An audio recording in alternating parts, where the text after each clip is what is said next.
The Lucy Show, starring Lucille Ball.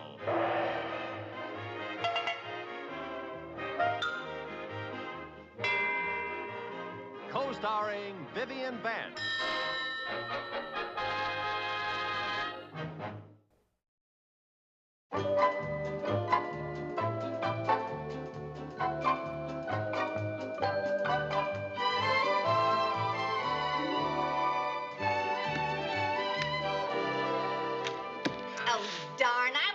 You had that 10 of spades. Come on, Kathleen, play. I'm trying to decide which card to lead.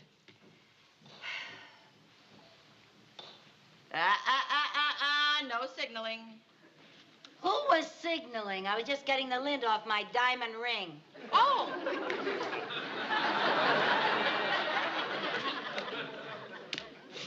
Thanks a lot, Lucy. Cheaters never prosper. Oh, never mind. Well, that's 3,500 to 120. We won, Viv. Oh, good. For the 13th week in a row. Say, Viv, what'd you make this week? Raspberry layer cake. Oh, it looks divine.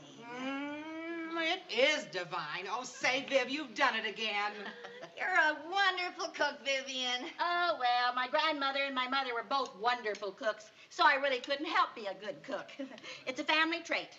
Like modesty. Oh, now that's not a very nice thing to say, Lucy, just because you don't know how to cook. What do you mean I don't know how to cook? I had a mother and a grandmother, too, you know. Oh, let's face it, the only thing you know how to cook is a peanut butter sandwich. Is that so? Yes, that's so. Do you remember those chocolate brownies she made for the bazaar, that PTA bazaar girl? Remember that? We made a lot of money off of them, no? We sold them for $1 a piece to use as paperweights. You know, I'll show you whether I can cook or not. I'll make the dessert for next week's bridge game. You'll make the dessert? Yes. Are you ready, girls? How would you like your peanut butter sandwich, with chocolate sauce or a la mode?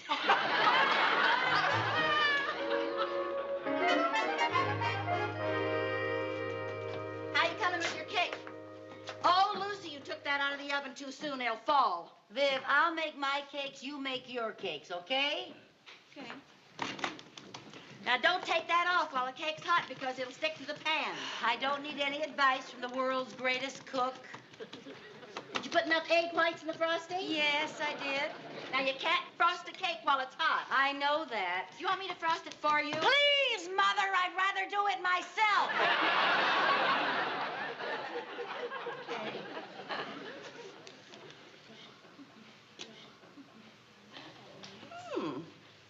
It's not bad. Here are the girls.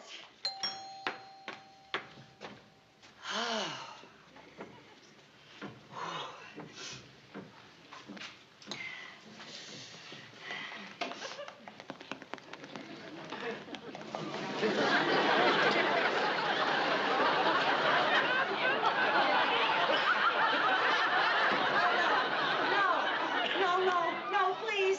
Please don't. Oh, dear, please, Kate, come back up, please. Please. Oh, no. Oh. Oh, please. Oh.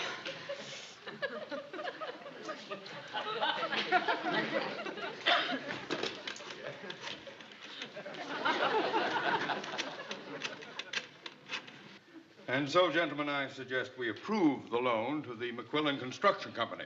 We certainly have need here in Danfield for additional housing. And it's... Mrs. Hutton, I thought I told you I didn't want to be interrupted. I know, sir, but you have a very important telephone call. She says it's a matter of life or death. Oh, really? Excuse me, gentlemen. Who is it? Mrs. Carmichael. Hello. Mr. Mooney, are you still coming by my house this afternoon at 3:30 with those papers you want me to sign? Yes. Will you please go by Trumbull's Bakery, and would you please pick up a large sunshine cake with white icing? Mrs. Carmichael, is this your idea of a matter of life or death? Believe me, Mr. Mooney, if I don't get that cake, I'm dead. Look, Mrs. Carmichael, I'm in a meeting. I can't possibly go... Mr. Mooney, have I ever asked you to do me a favor before? Hundreds of times. Oh, well, have I ever asked you to pick up a sunshine cake with white icing before? There you have me. Good, then it's all settled. Now listen, when you get here, sneak in the kitchen door and put the cake on a plate that I'll leave there. And then come around to the front door like you just got here. Yes, I'll do it. I'll do it. Goodbye. Goodbye. Oh, say, Viv, I ran to Thelma Green down at the Danfield Tribune today. She said you're going to enter that pie baking contest again this year. That's right. Yeah, well, then I may not enter. Me either. You always win, Viv. Oh, don't be such poor sport. After all, I've only won that pie baking contest 5 years in a row. What about you, Lucy? Are you going to enter the contest? Lucy? Oh, she gave up after the first year. You know, she was the only contestant who forgot to turn her oven on. Well, we all make mistakes, Vivian. How about that, Kathleen? We did it again. Double and redouble. Hot dog. Ah, good partner. We may beat him yet. What Yeah. goodie did you make for dessert, Viv? Oh, I didn't make the goodie today. Don't you remember Lucille wanted to make the dessert for today? Oh, well, what are we having, Lucy? Sunshine cake with white icing. Oh, that sounds delicious. 1 club. Pass. Lucy, don't you think it's time for you to ice your cake? No. There's no hurry. I'll do it pretty soon. 1 heart. Pass. 1 no trump. 2 diamonds. Lucy, while I'm dummy, I can go out and ice it for you if you want me to. No, I'll do it. Pass. Pass. 2 no trump. You know, you're acting funny about that cake. Did it by any chance fall? Pass. A cake of mine fall, don't be ridiculous. 3 no trumble. Trump! Pass. Pass. Pass. Lucy, What? if your cake was a failure, don't be afraid to admit it. I baked some nice cream puffs yesterday. There's several of them out in the icebox. We can have those. Viv, we are going to have a beautiful cake for dessert. We do not need your day-old baked goods. I will match my day-old baked goods against anything you can bake. Oh, is that so? Well, that's not a very nice Girls, thing to please, say. please. If I get a chance, I Lucy. do pretty good things out there, but I can Lucy. never get in the kitchen. Lucy, since you're the dummy, go out in the kitchen, ice the cake, bring the cake in, show it to Viv. Viv, you look at it, and stop yakking, and let's play bridge, okay? Okay. Okay.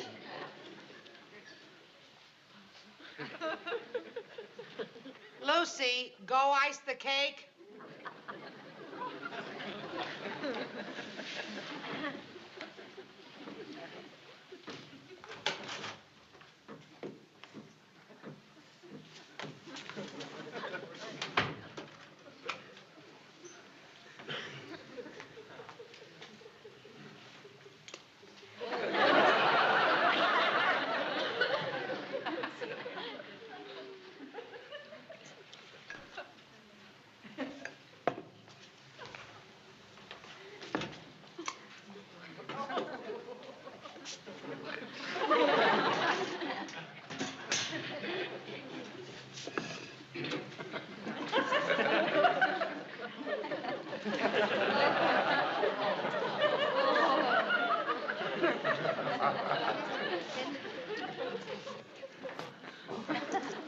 Come on, Lucy, let's play. Lucy, come on.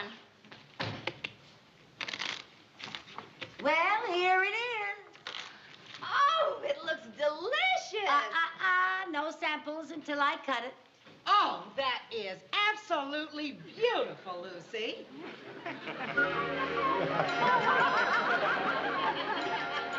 That is the most beautiful cake I've ever seen. Well, are we going to play bridge or not? Deal, Kathleen.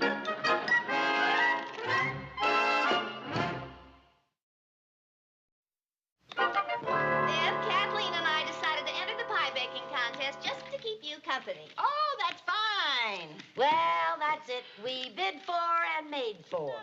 Oh, that's game. You and Kathleen won. Good. Oh, now, time for Lucy's cake. Well, let's say we play a few more hands. Huh? Oh, no, Lucy, I don't want to play anymore. I never held a good card all afternoon. I never had such bad hands. I thought perhaps we could, play a few more because we're on such a winning streak. What are you doing with my cake? I'm just trying to help out. Well, I'll decide when it's time to eat, and it's not time yet. Lucy, the game's over. It is 2 time. I'm sorry. Lucy. It's time for dessert. I just don't think it's time to eat yet. Oh, it's Mr. Mooney. Oh. Well, by George, maybe it is time to eat.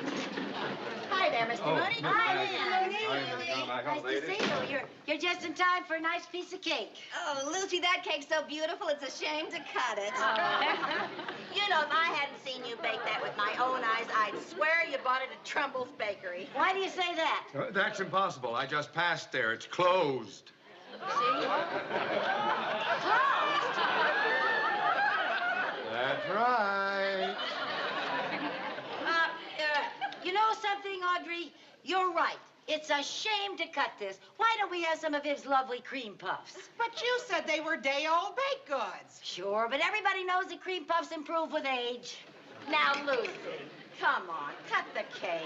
Viv, we are not going to cut this cake, so let go. Oh, I will not let go. I think there's some reason you don't want us to cut that cake. What do you mean by that?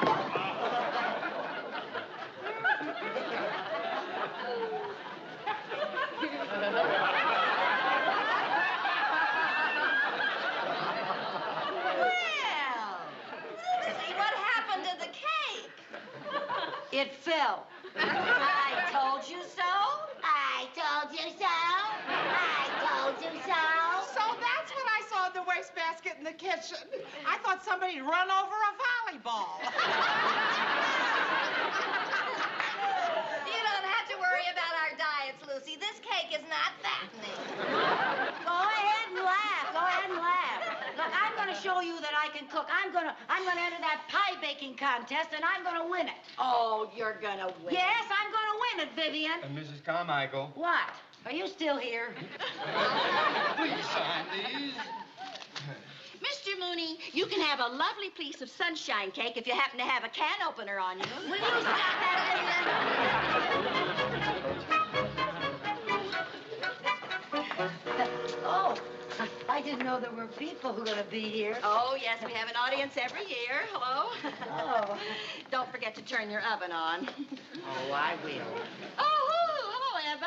Good luck, champ. Oh, thank you. Who's that? That woman's been here every year since the very first year. She's one of my most loyal fans. Sweet. Attention, attention, everyone. Attention. Welcome, ladies and gentlemen, and contestants, to the 6th annual pie baking contest. Now, as you know, we are honored to have in our midst a 5-time winner. Let's give a nice hand to Vivian Bagley.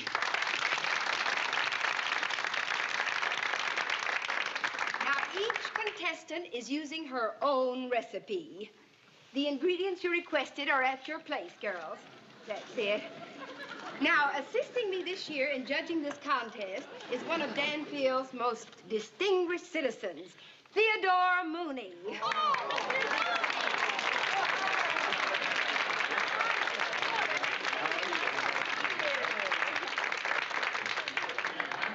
No. With Mr. Mooney, one of the judges, I don't stand a chance. Oh, they don't put the names on the pies. They just use numbers so they can be impartial. Oh, well, then I've got as much chance as anybody else. Yes, you have a big chance until the judges taste your pie. Now, ladies, is everything arranged the way you want it? Now, remember, we all start together at the signal, and may the best pie win.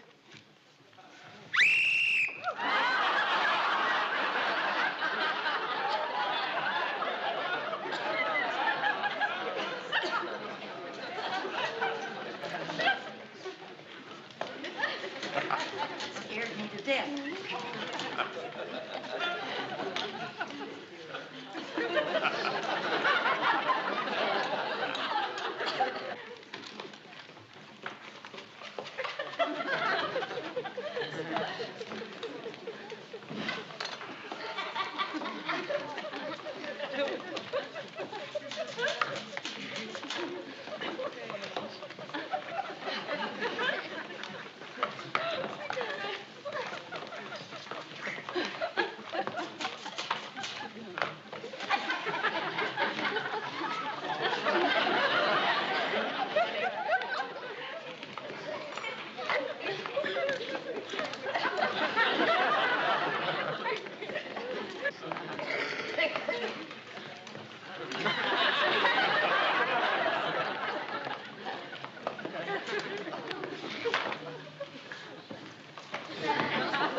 My.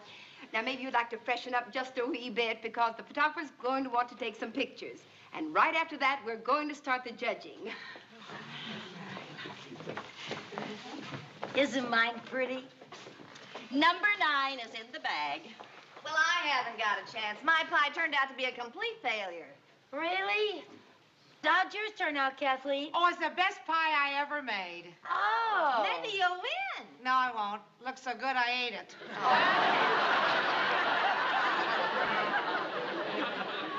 Which one's yours, Lucy? Mine is number 8, right here. And mine is number 9. Oh, they look alike.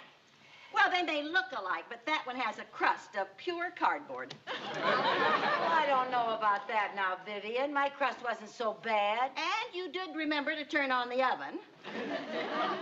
Viv, stop picking on Lucy. Yeah, she still has a chance. I mean, the contest isn't over yet. Well, it might as well be. Viv will probably win anyway. After all, she is the best cook in town. I don't know why I even try. Well, I think I'll go back and fix my face. If I'm going to be a loser, I don't want to be a loser with a shiny nose.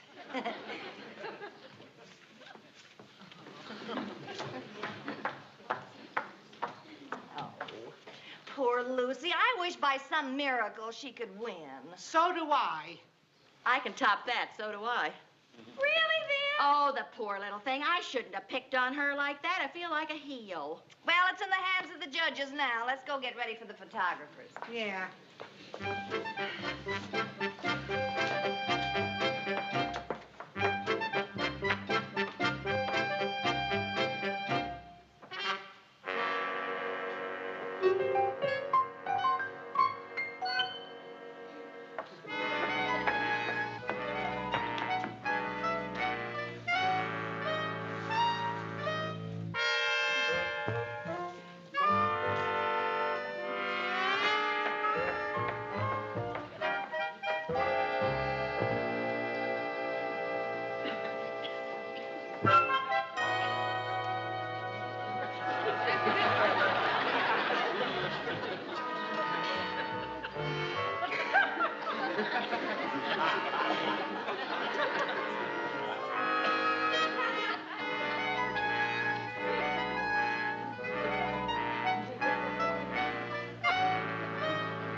Don't be... What? don't be nervous.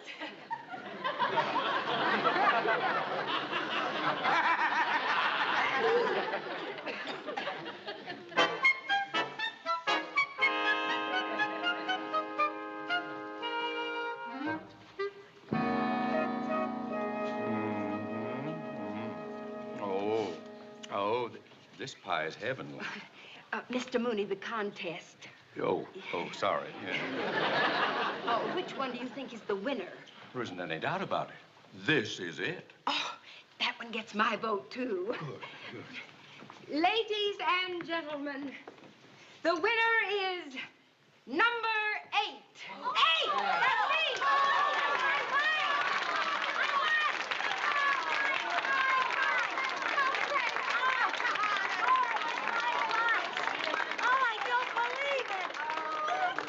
Congratulations. I'm really glad you won. Thank you, thank you. On behalf of the Danfield Tribune, it gives me great pleasure to present you with this gold cup for the best pie in the contest. Oh, thank you. May I add the best piece of pie I ever put in my mouth? Oh, thank you, Mr. Mooney.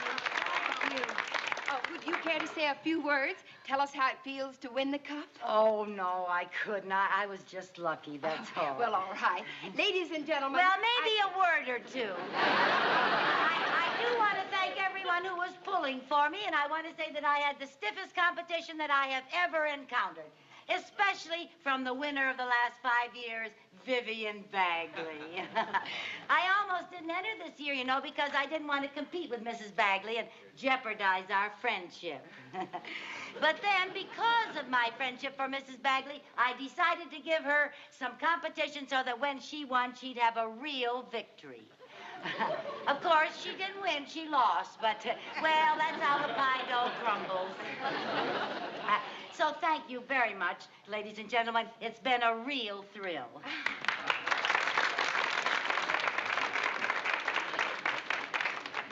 I'd forgotten how insufferable you become with just a little success. What are you talking about? Well, you can keep the cup if you want to, but there's something I think you should know. I switched the pie, so the pie that really won was mine. You switched the pies? Yes, I did. Well, I switched them too, and then I felt guilty, and I switched them back, so my pie really won. Now, this is my pie. I know it anywhere, and this is the pie that won. This is your pie, Lucille. That is my pie. This is not your pie. It is mine. No, that one is mine. This is mine, and this is the pie that won, Vivian. That is my pie, so give it to me. Oh, wouldn't I love it? You wouldn't they? Oh, wouldn't I? Oh, no, you Right across. Lucy, the photographer would like to take a picture of you with your pie. Oh, all right, thank you. And I think that last year's winner should be in it, too. Come on, Viv, honey. Oh, wonderful. Mr. Mooney, would you come up here with the girls, please? Oh, yes. Down here. Yes. Mr. Mooney, would you hold the cup? Yes. Thank you. You can sort of be presenting it to Oh, me, you yes. know. I really should be holding the pie. Viv, I'm the one who won the cup. Well, I'm the one who baked the pie. Vivian, will you give me that, please? No, I won't. It's Bake mine. the pie. It's not It's mine. Will you give it to me, please? all right.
The Lucy Show, starring Lucille Ball.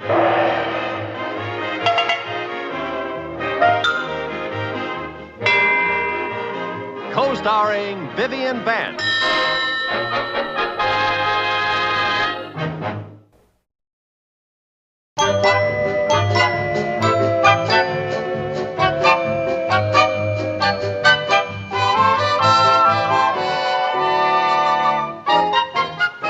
Where is that woman? I distinctly told her I would be here at 10 o'clock. Well, Friday's her day to drive the kids to school, but I can't imagine what's keeping her so long. Is there a problem? I want to discuss this counter check she signed at Dee Dee's dress shop. Apparently, she thought because I was out of town, I wouldn't find out about it. Oh, now, Mr. Mooney, I'm sure she wouldn't try to keep anything from you. Oh, no? Oh, no? Well, just listen to this. Dear cashier, be a love and clear this before you know who gets back. Isn't that pathetic? Just relax. Sit down. Oh, how I envy other bankers. I have Lucille Carmichael's account. All they have to worry about is shortages, inflation, and being held up.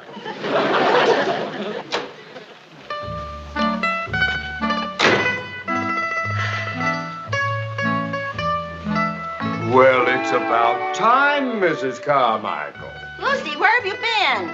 I had the most marvelous flat tire. I want to discuss The this check. handsomest, most charming man in the world stopped and fixed it for me. Oh, well, that was a lucky little puncture. He's a bachelor. He drives the most beautiful sports car, and he's so Italian. Now, what I want to know is what you thought you were doing when you made this ridiculous notation on the... what's the matter with your hand? That's the one he kissed. It's also the one that signed this check behind my back. Lucy, what's his name? Umberto Fabriani. Umberto Fabriani. Now, this notation, Umberto Fabriani, the Italian millionaire who just moved into town? Millionaire? He's a millionaire? Oh, several times over. You've heard of him, Mr. Mooney? Who hasn't heard of the firm Fabriani and Fabriani? Oh, good, there's two of them. Dibs on the other one. Mrs. Bagley, the other one is Umberto's father. He's quite old. Is he under 100? I have been trying to meet him for a week to get their business for my bank. Now, would you introduce me? Well, now, I might casually bring up your name at dinner if there's a lull in the conversation. You're having dinner with him? Well, he doesn't speak much English, but I think he asked me for dinner and the opera. Oh, when? Well, I'm not quite sure. He said dama or domina or domine or something like that. Domenica? Yeah, I think that's it. Oh, Domenica means Sunday. Sunday. Thank you. Hey, where'd you learn to speak Italian? Oh, I picked up a few words in the army. Oh. Now, Mrs. Carver. How about it? Would you arrange a meeting for me? Well, I don't know. Say please. Please. Say pretty please. Pretty, please.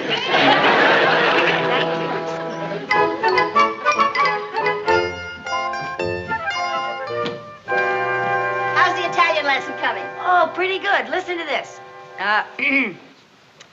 Buonasera. Signor Fabriani. That means good evening. Hey, that's pretty good. Yeah. No capisco. That means I don't understand. Well, that's gonna come in handy. Go on. Well, that's all I learned so far. Well, at the rate you're going, you're not going to be able to speak Italian by Sunday night. Well, I'm trying, Viv. I'm studying very hard. And I'm tired. You know, I don't blame the kids for not wanting to do their homework. Who's that? You get it, will you? Yeah. Oh, no! Buonasera. I'm Umberto Fabriani. Oh?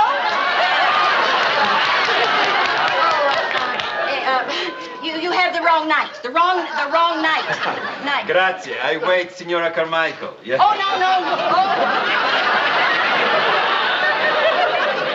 No, you can't wait. You're supposed to be here Sunday. Mi dispiace, ma non capisco l'inglese. Sunday. Sunday. Domenica. Oh, Domenica. No, not Domenica. I say domani. Domani? Domani. Domani, come si dice in inglese domani? Oh, tomorrow. Now, look. Yesterday, you asked Senora Carmichael to go and have dinner with you and see the opera tomorrow, and that is today. So you've certainly... Well, she's upstairs changing her clothes. You go out and take a little walk and come back in about 10 minutes, huh? Oh, grazie. Grazie. I wait. Oh, no, you can't wait here. Oh, you know, capisco. No capisco? No capisco, huh?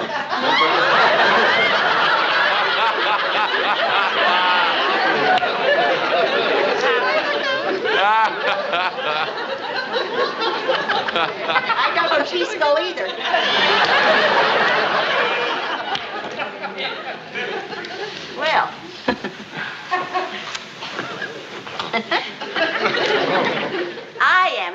of Vivian Bagley. Oh, mi scusi, molto piacere, signora.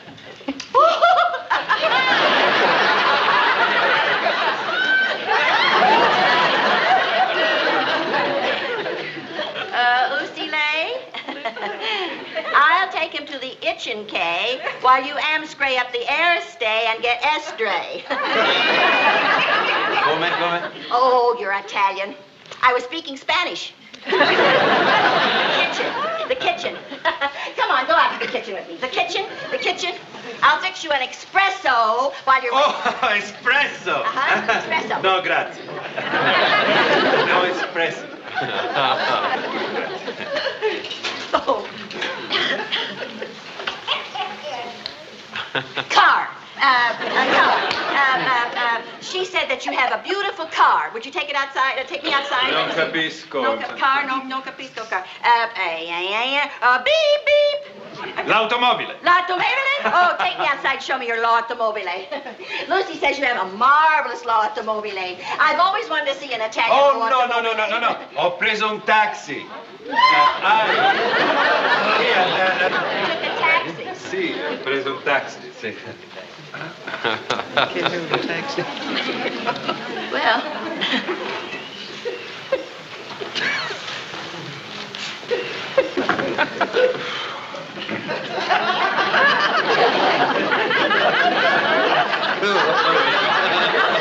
I was fanning my feet. Sometimes my toes get awful hot.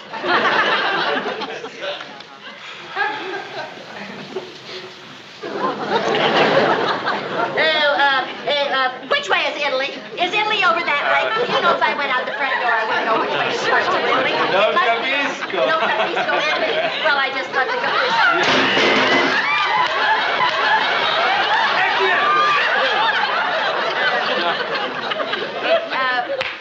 What is the Italian word for ghost?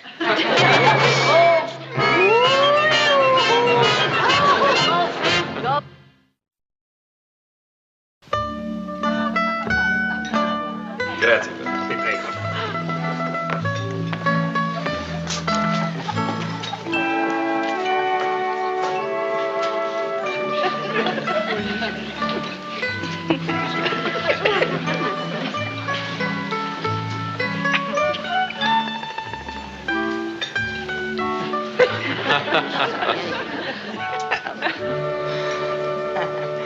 Italiano, the whole thing. You like fettuccine Antonio, costoletta di agnello o maiale arrosto con patate? Well, it's hard to choose. They all sound so yummy. You order for me. You for me. You order for me. Con piacere, con piacere. Tony? Ah, sì, signor Fabriani. Tony, facciamo presto perché dobbiamo andare all'opera. Sì. 2 polpi fritti, tortellini alla bolognese e maiale arrosto.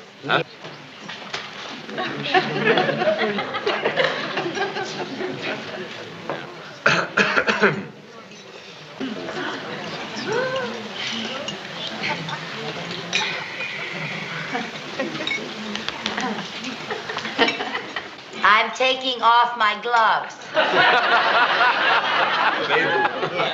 Both of them.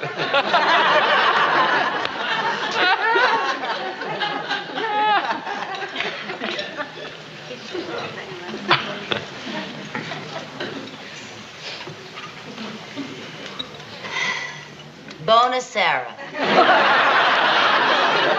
Buonasera. You have a very nice name, Umberto. Umberto. Umberto. Umberto Fabriani. Umberto Fabriani. I did it. Umberto Fabriani. That tickles my tongue. Oh, you can call me Lucy. Me, Lucy. Ah, in italiano Lucia. Bellissimo. Ah, Lucia. Sì. 2 polpe fritte. Ecco. Oh. Ecco.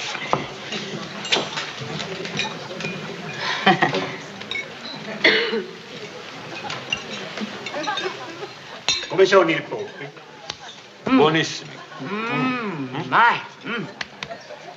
This is so delicious. It has a marvelous flavor.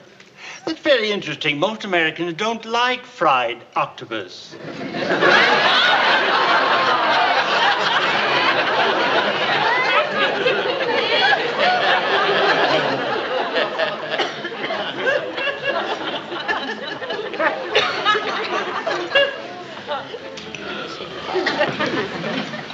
Mrs. Carmichael, good evening. So nice to see you. Oh, hi, Mr. Mooney. Signor Umberto Fabriani, Signor Theodore Mooney. Buonasera. Piacere di conoscerla. Molto piacere, signor Mooney. Prego, prego. Grazie. Mr. Mooney, Umberto and I are having a little language problem. Would you like to join us and act as interpreter? If you promise not to talk about business. I promise. I promise. Oh, well. Here.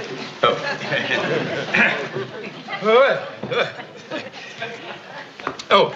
Vi farò da interprete. Oh, benissimo. Meno male che è arrivato lei. No. Senta, vuol dire alla signora che è una delle donne più simpatiche che abbia mai conosciuto. Thinks you're one of the most fascinating women he's ever met. Really? Well, you tell him I think he's the most charming man I ever met. La signora dice lo stesso di lei. Grazie. E le dica che ha gli occhi azzurri come il Mediterraneo. What did he say? He says you have eyes as blue as the Mediterranean. Oh, they aren't that blue. Le dice che non so. Oh, sia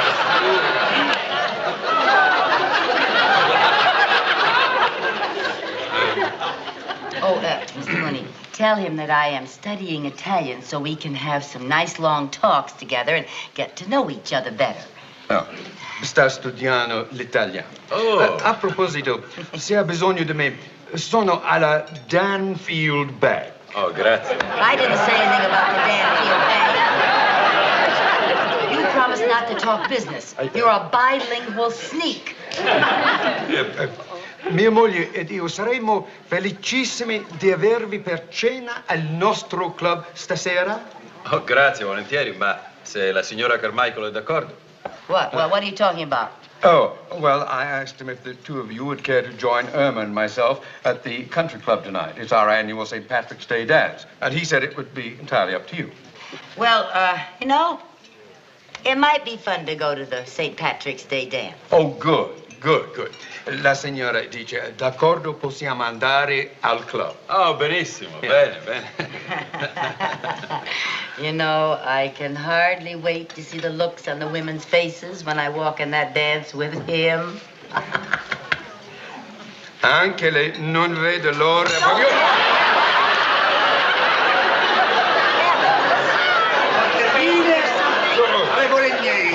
Scusi. E guardi questo. Buonissimo. Oh, may I? Oh, bellissimo!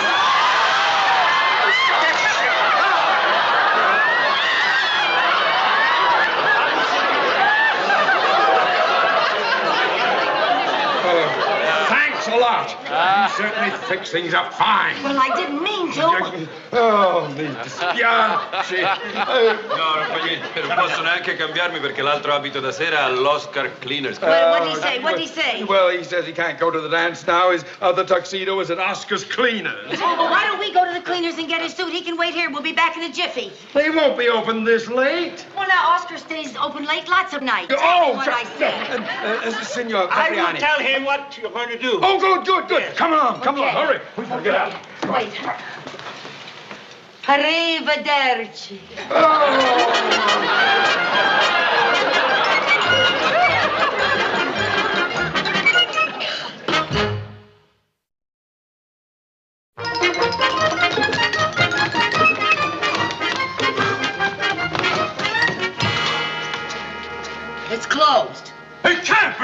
Well, it is. Oscar stays open late plenty of time. Well, he does. Well, thanks to you, the bank can probably wave bye-bye to $1 million worth of business. Well, let's not panic, Mr. Mooney. Don't tell me when to panic! Now, wait a minute. I know what we can do. We can call Oscar at home. I've known him for years, and I'm sure he'll be glad to come down here and open it up for us. All right. What's his home phone number? Well, I don't know, but it must be in the book. There's a phone. Oh, all right. Yeah, what's his name? Oscar. Oscar. Oscar what? Oscar the cleaner. Cleaner can hardly be his last name. Now, you've known him for years. You must remember his name. Now, think. Oscar. Think. I am. Oscar, All right. Now, take it easy. We'll work this out. Now, take it easy. Now, just concentrate. All right. Concentrate? Yes. All right. Now, you have some dresses that need cleaning, and you go into the shop. I go into his shop. You say, "Hi, Oscar." Hi, Oscar. You put the cleaning on the counter. I put the cleaning on the counter. And then you say, "How's Mrs.?" How's Mrs.? He's not married. All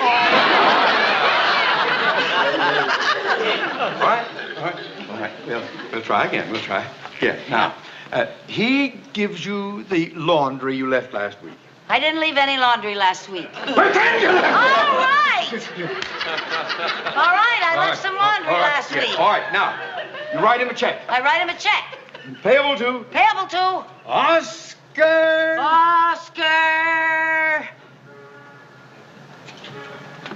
I always pay cash. Oh, you're not thinking. I am too thinking. Well. I never did know his last name. To me, he's always been Oscar the cleaner.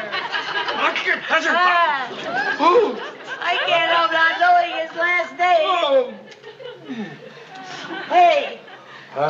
Hey. What? Hey, I know how we can find out his last name. The florist ought to know. Why don't you call him? Good. What's his name? Merle. Merle what? Merle the florist.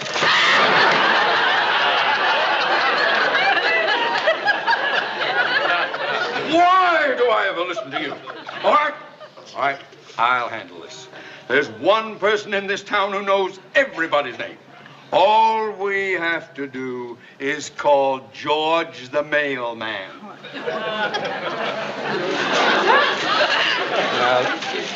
George the M.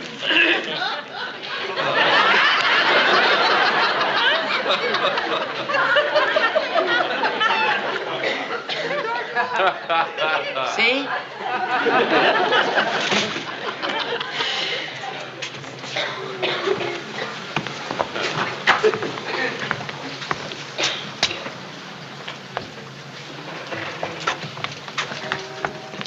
What are you doing?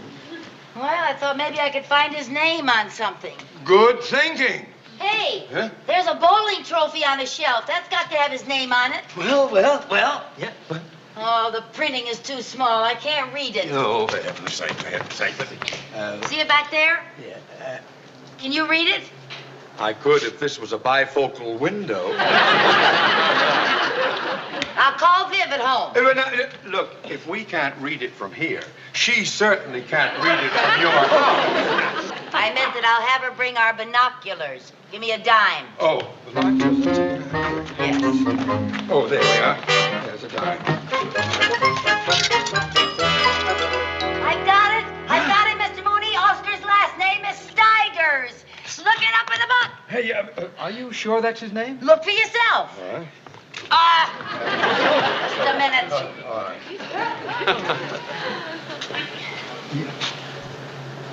Oh, Mrs. Carmichael, you've done it again. His name isn't Oscar Steigers. That's the name of his bowling team, Oscar's Tigers. Well, call Chicago. Chicago? Yes, the National Bowling Company. That's their trophy, and they'll know the names of all the bowlers that were on the team. In Chicago? Yes, go call them. I don't have enough change to call Chicago. Well, go to the bank and get some. Yeah. And hurry. All right, I'll hurry. Oh, I sure want to get to that St. Patrick's Day dance. I know. Hey, Huh. Viv, look. Oscar left his skylight open. So? Have we still got that tow rope in the back of the car? We have, and not on your life. Okay, then you lower me. I'm not going to be on either end of that rope. Oh, Viv. Now, we could do that. It's so important for me to get his suit out. Oh, look who's here. Bonasera. Buonasera.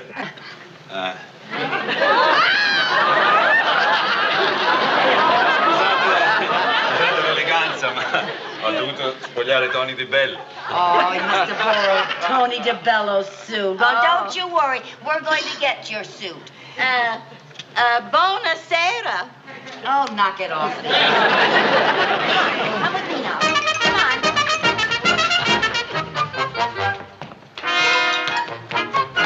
All I could find were nickels. Coming out of the bank, the sack broke. Oh, well, we don't need him now. You don't need them! No, Lucy's up on the roof. On the roof? With Umberto. Umberto? Yes, he's going to lower her through the skylight on a long rope. Skylight? Yeah, we just don't What have do you... it. La signora Carmichael è caduta in una vasca di tintura verde. Andiamo, venga. What'd he say? He said Mrs. Carmichael fell into a vat of green dye. Oh, the poor little thing. We gotta yeah, get poor her out of my... We have to get her out of there. No, We just have to get her out of there. Chipette. Yes. Oh, don't pick him up now.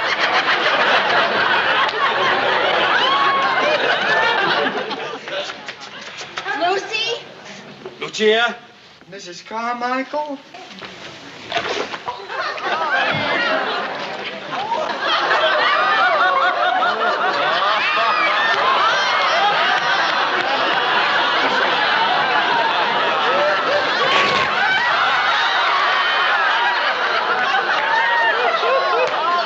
Poor little green thing. Help her out. Get her out. Just get her out of there. Help her out. Oh, Mom. Oh, easy now. Easy with her. Put her down.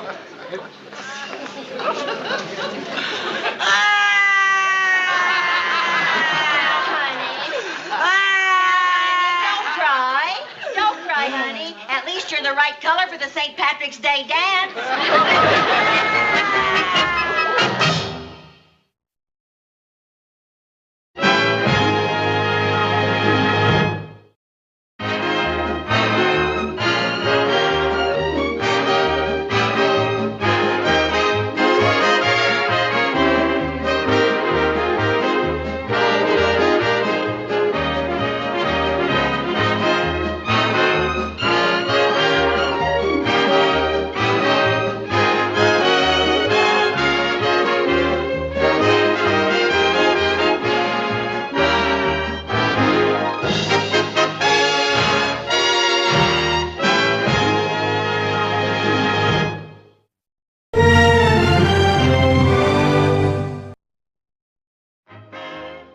The Lucy Show, starring Lucille Ball.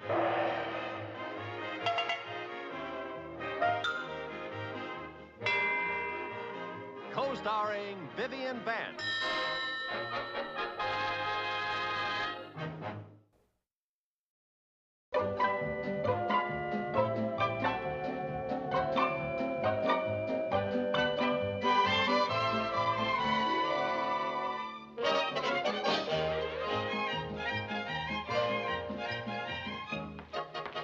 Hello? Anybody here? Oh, Professor Gitterman. The one and only. I at your service. Well, we're all ready to start our rehearsal for you, sir. Oh, good. I'm on a very tight schedule tonight. I have 2 voice pupils waiting for me at my studio. Oh. And then I'm to appear tonight for the Danfield Literary Society at 8 o'clock in excerpts from my readings from Cyrano de Bergerac.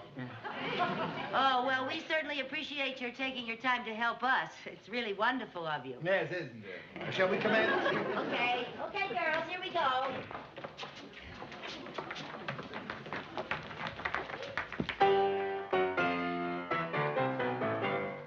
Six little firehouse flames are we, Lucy, Granny, Nip, that's me. Audrey, Holly, Mary Lou, here to entertain for you. 6 little volunteers we are, putting fires out near and far. If your house burns, just relax, we'll come running with our axe. Say hooray and give 3 cheers for the Danfield volunteers. Everything has come up roses. Thanks to you, we have new hoses. Hello, hello, hello. We hope you like our show. We're going to dance and sing and do most everything. And so we hope to please with this year's vanities. And now on with the show. Hello, hello. Hello, hello.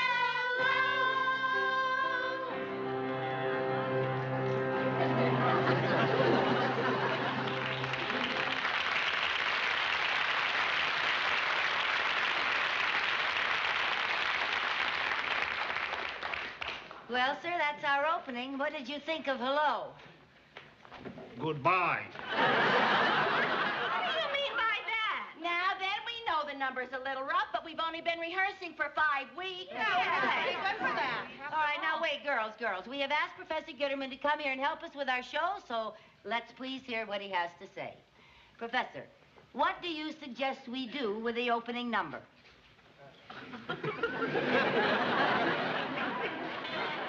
Ladies, I don't mean to be unkind, but if you want my advice, I would think that you should abandon the whole project. You mean not do volunteer vanity? Oh, now, we have to do a show to raise some money for the fire department. We need new equipment desperately. Well, wouldn't it be easier to patch those leaky hoses? Now, look, we got to put on some kind of a show. The tickets are sold, the auditorium is rented, and people are going to come in here and they're going to expect to see something. Oh, you're right. The audience shouldn't be disappointed. That's right. And they won't be. I'll give my program of readings from Cyrano. We'll call it An Evening with Professor Gitterman. Well, what do all of us get to do? Sell tickets and usher? Oh, would you? No, well, perhaps we can strike some happy compromise. We can always do one of the classics, like Antony and Cleopatra. Hey, good idea. Cleopatra? Yeah, that sounds interesting. We can do the Gitterman version. The Gitterman version? Because after reading Shakespeare's version, I could see there was considerable work to be done. Well, are there any good parts for women in it? Oh, there are some marvelous parts for women. Well, there's Cleopatra, and then there's Octavia, that's Antony's wife. Then there's Charmian and Iris and Alexis and Mardion, Diomedes. Oh, good. And there are 2 very prominent parts for men, too, Antony and Caesar. Oh, maybe I could get Harvey to play the part of Antony. Lawrence Harvey? My husband, Harvey. Who can we get to play Caesar, huh? Oh, yeah, that's going to be a problem because all the other husbands refuse to have anything to do with the show, Mr. Gitterman. Maybe so. No, make not your thoughts your prisons. No, dear Queen, our care and pity is so much upon you that we remain your friends. And so, adieu. Say, maybe you could play Caesar. Why didn't I think of that? No, we get to play Cleopatra. Oh, Cleopatra, that's me. If you're going to do Caesar and you're going to really play Cleopatra, you just let me play that part because you haven't acted until you've acted with me. Ladies, please. I am the logical one to play the lead. How do you figure? Because I am an authority on Cleopatra. How come? Because I've seen the movie 12 times. She means the one with Theda Barra. The one with Theda Barra. I'm such a big authority. Every time I think of authority, that's a little before my time. Quiet, Lady I Lee. have seen Liz Taylor in Cleopatra 12 times. I'll send each of you a copy of my play, and we'll have tryouts right here Saturday morning at 10 o'clock. Oh, we all get to try out. That's a good idea.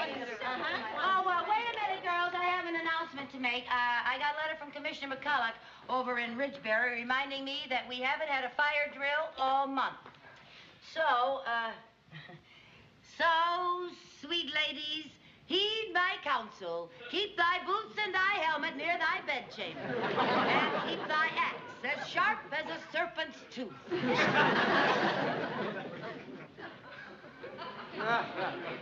Lucy, what are you trying to do? I was making an announcement. You were trying to audition ahead of everybody else. I was not. I guess when you have a feeling for Shakespeare, it just bubbles out. Yes. Well, I've got to be going. I've got an appointment. I'll see you all Saturday morning. Good night, good night. Parting is such sweet sorrow. Then I shall say good night till it be morrow.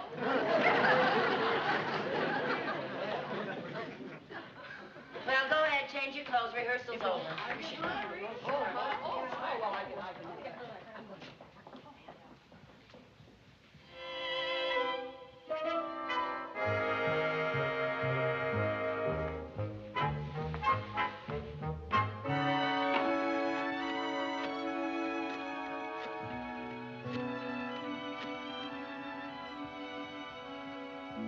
Hello, Commissioner McCulloch. This is Captain Carmichael of the Danfield Volunteers. Yes, about our having a fire drill as soon as possible. I think you're absolutely right. If I may make a suggestion, how about calling a drill for this Saturday morning at 10 o'clock? Thank you, Commissioner. Goodbye.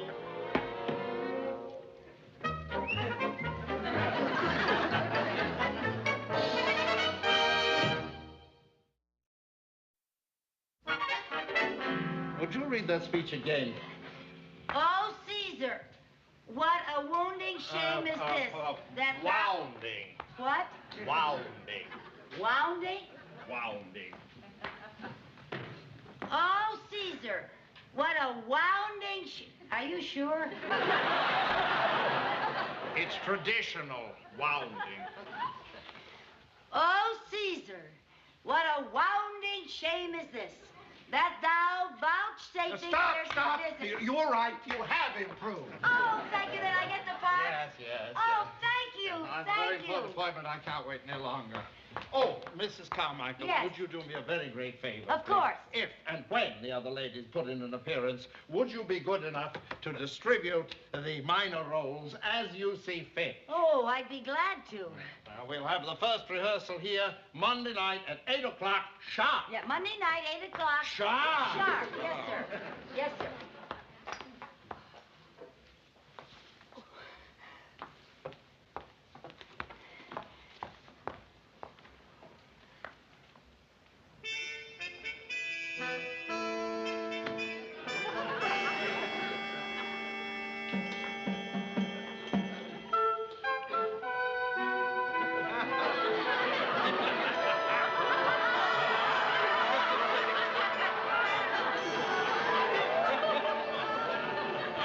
Well, Cleopatra, what have you got to say for yourself? How do you know I got the part? We met Professor Gitterman outside, and he told us. Yes, he was very upset you girls were late. Where have you been? You know perfectly well where we've been. At the firehouse. For a fire drill that you called so we couldn't be here. Listen, Lucy, about the play. Oh, yes, the play. Now, girls, Professor Gitterman has asked me to cast the rest of the parts. Oh, Lucy, speaking of casting, my Harvey will not do the part of Antony. Why not? He says he refuses to prance around the stage in a dress. It is not a dress, it's a toga. I told Harvey that, and he said, toga schmoga. I am not allowing all of Danfield to see how bow-legged I am. Well, we'll just have to get somebody else. Now, let's see. Audrey, you play Octavia. Anthony's Wyad. And, Franny, you get the plum role of Charmian. Charmian? Yes, that's Cleopatra's first attendant. Well. It's very good. Mary Lou? Yes? You're Iris. Thank you. And Colleen, where are you? Here I am. Oh, you play Alexis. Thank you. And, Viv, honey. Because you're so talented and versatile, you get to play 3 parts. Mardian, Diomedes, and Fulvia. Okay, girls, that's it. Rehearsal, 8 o'clock, Monday night. And don't forget, and don't be late. Well, Cleopatra Carmichael, this is about the lowest thing you've ever done. Oh, now, Viv, don't be such a poor loser. Look at it this way. You get a chance to play 3 parts, and I only play 1. Big deal. I happen to know that Fulvia dies before the play starts. Yes, dear, but it is a key role. The play can't start until she dies. I also know that the combined speeches of Mardian and Diomedes consist of hark, be gone, and fie. Now, look, those speeches may seem short, but they're at such key spots, you hold the whole play together. Oh, come now, Lucy. The asp has more lines than I do. Viv, I got a wonderful idea. I'll bet. No, really. You are going to play Antony. Anthony? Yeah. Oh, I can't play a man. Why not? In Shakespeare's day, the women's roles were taken by men, so why can't we do the reverse? Oh, I don't know. Oh, now, Viv, listen, it's such a big role, and you get billing above Cleopatra. You know, Antony and Cleopatra. Oh, Viv, come on, say you'll do it. It's such a juicy part. Remember, you get to fall on your sword and die a slow death. How slow can it be? How slow do you want it? 4 minutes? You got it. 4 minutes? That's right. I'll do it. Okay?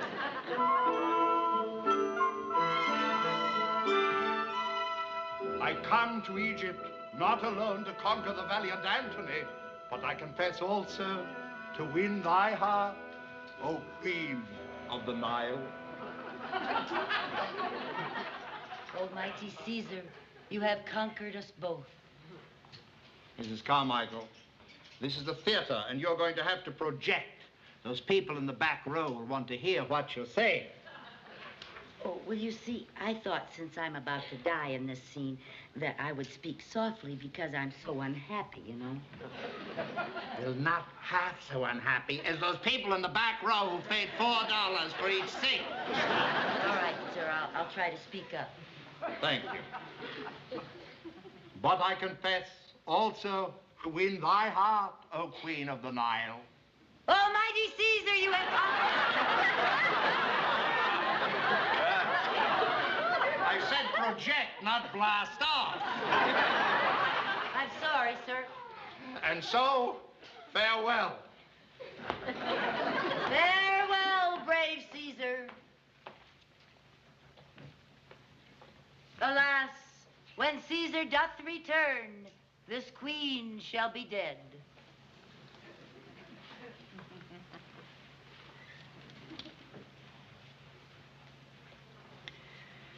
The venom of this foul reptile will Okay, who's the wise guy? I can't help it. This is the only snake I could find. Well, you're going to have to get another one. I'll try. Apparently, everybody's doing Cleopatra.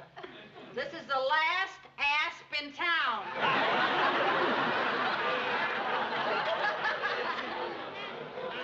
Well, see what you can do. The venom of the foul reptile will have exacted its morbid toll.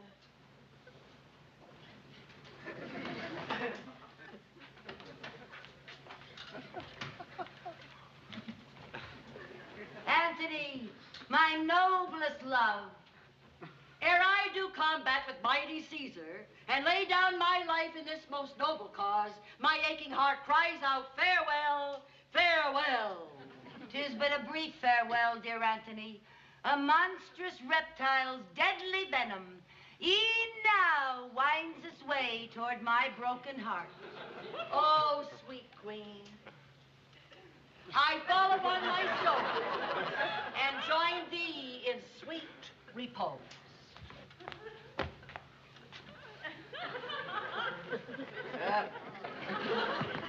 Oh, Antony, speak to me thy farewell words of love. I am dying, Egypt, dying. The venom is gnawing at my vitals. I, too, am dying. Oh, Queen, the end is near. Alas, we die together. The end is near.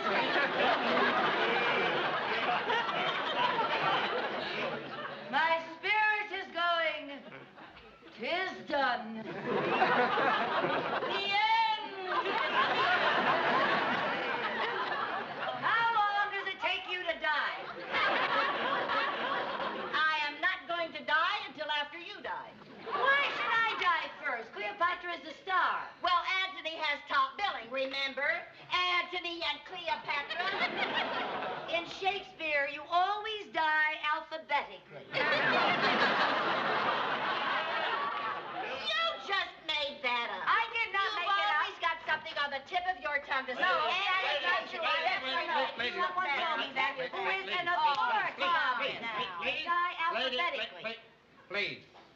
I'm waiting in the wings for my entrance. What seems to be the trouble? I am not going to die until after she dies. Well, I'm not going to die until she dies. Ladies, please, you seem to be forgetting something. As soon as you both die, I have my big soliloquy. Also, once I start to speak my lines, you will both remain dead. Dead, you understand? Dead as an Egyptian doornail.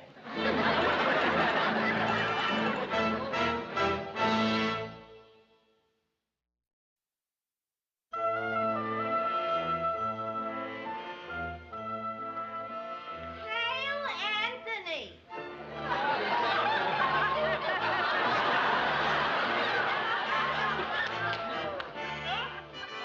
Know, my hearts, I hope well to tomorrow, and will lead you where rather I'll expect victorious life than death and honor. Cleopatra approaches.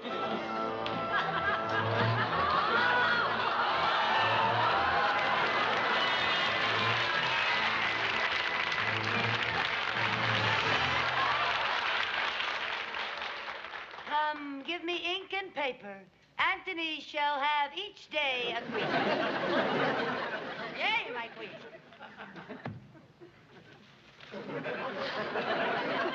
Here, my queen. Did I, Charmian, ever love Caesar so? Nay, my queen.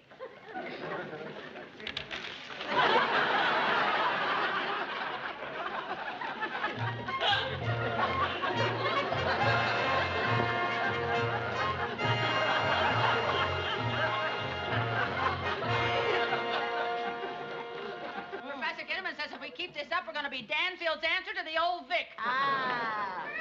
Girls, they just called. We have to put out a fire. No. A fire? Where? Angela, in Cobb's Lane. For heaven's sake, what a time to have a fire. The play isn't finished. We haven't played our big dying scene yet. That doesn't matter. Come on. Wait a minute, Audrey, where'd you say the fire was? Cobb's Lane. Well, now look, you have to drive the fire engine past here to get to Cobb's Lane, so you can pick Viv and me up at the stage door. Yep, by the time you get here, we will have died and the play will be over. What about your uniforms? Yeah, well, you get them and we'll put them on the truck. Yeah, all right, I'll be back in 3 minutes. Now, you girls, hurry. Okay, we'll hurry. Let's go, girls. Gee, 3 minutes. Do you think we can die that fast?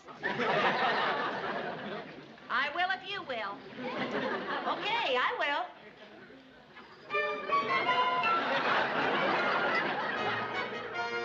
Alas, when Caesar doth return, this queen shall be dead.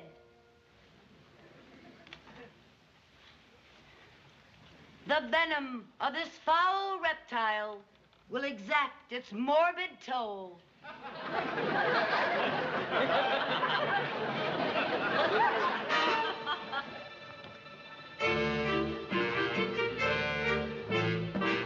Antony, my noblest love, My aching heart cries out, farewell, farewell. 'tis but a brief farewell, dear Antony. this monstrous reptile's deadly venom, e'en now winds its way toward my broken heart. Oh, sweet queen, I fall upon my sword and join thee in sweet repose.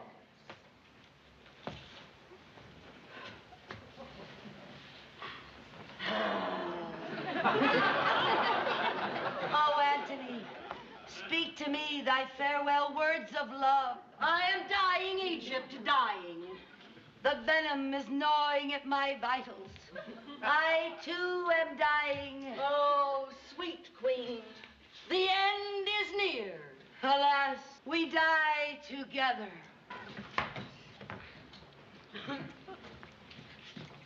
Fare thee well, O queenly queen. Now boast thee death. In thy possession lies, alas, unparalleled. The end! She shall be buried by her Antony. My spirit is going. Is done. Fare thee well, O queenly queen.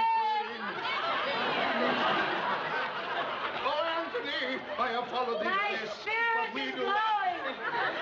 'Tis done. 'Tis done. I must perforce have shown. The end.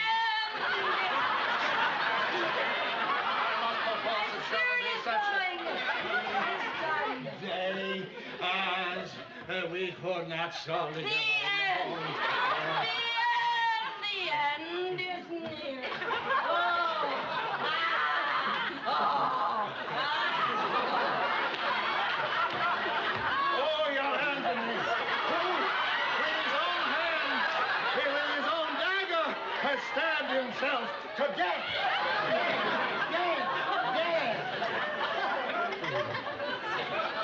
Farewell, oh queenly queen. My spirit is going. 'Tis done. 'Tis done. Can this be the ghost of Cleopatra, who with her own hands has tamed this venomous reptile and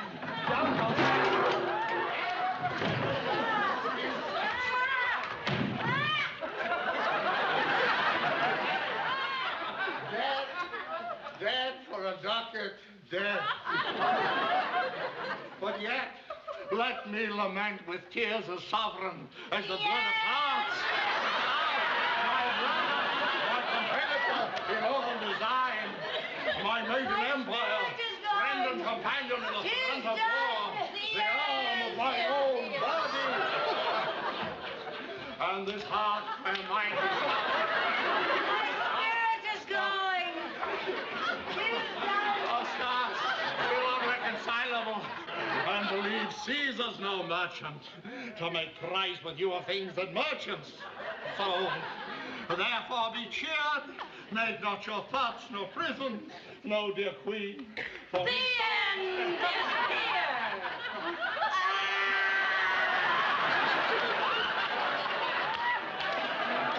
Therefore, be cheered, make not your thoughts your prison, no, dear. Come on. Hey, come on, stop, come. Make not your thoughts your prisons, no, dear queen, for we intend to dispose you as you. Our care and pity is so much upon you that we remain your friend. And so, farewell, O noble queen.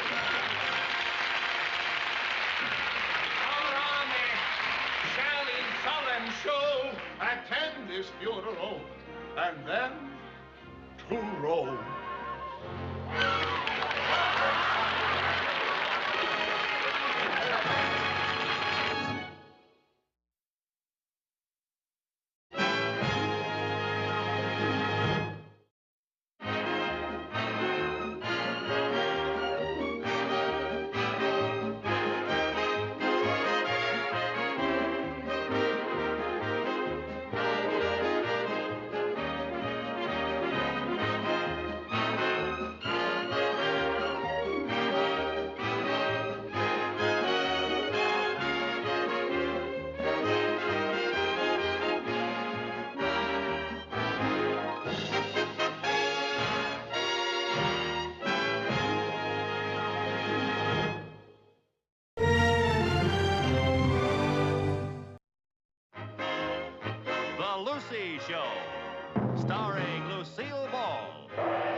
starring Vivian Vance.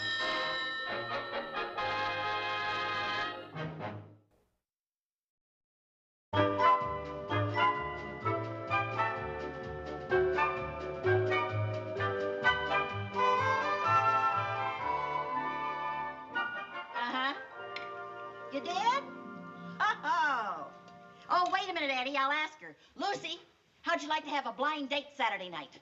No, thanks. I'm busy. Oh. I guess not, Eddie. She has other plans. 7:30? I'll be ready. Huh? Oh, Eddie.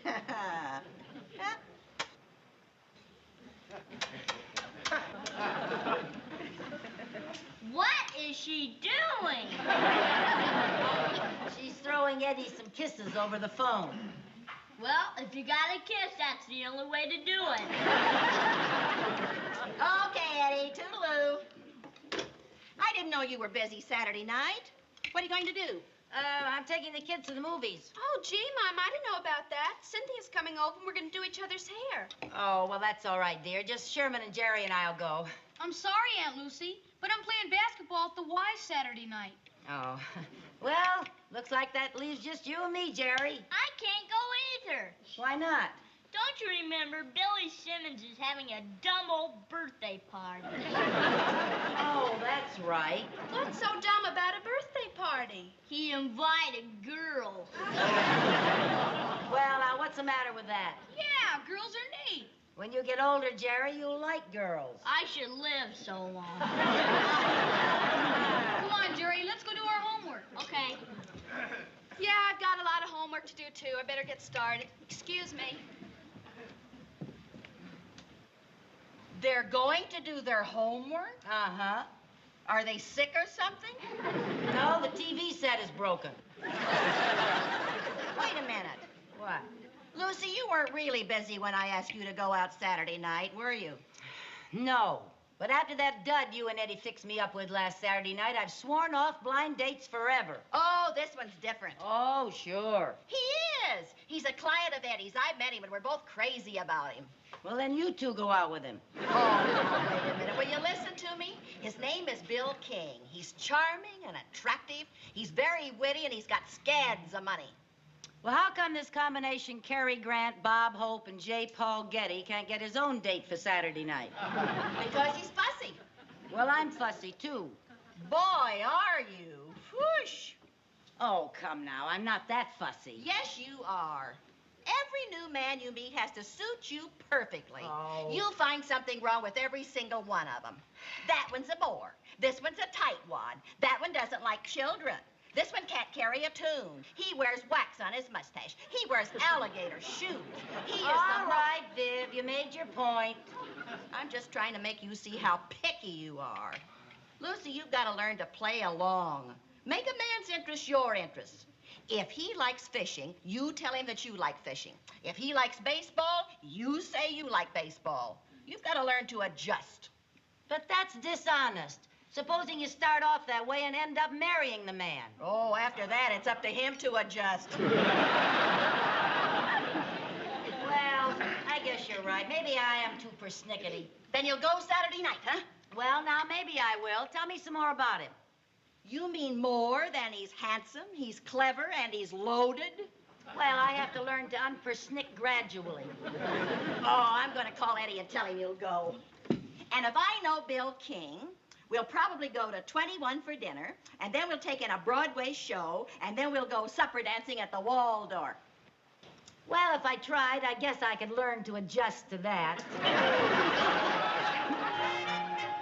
Hurry up, Lucy. Bill and Eddie will be here any minute. I'm ready. But my heart isn't in it. Now, Lucy, I thought we agreed that from now on you're going to think positive. Look, when they ask us where we want to go to dinner, now what do we say? The Four Seasons? The Colony? Where would you like to go? Back upstairs. Lucy. All right. That's my last negative thought. I am going to have a good time. I am going to adjust like mad. And who knows?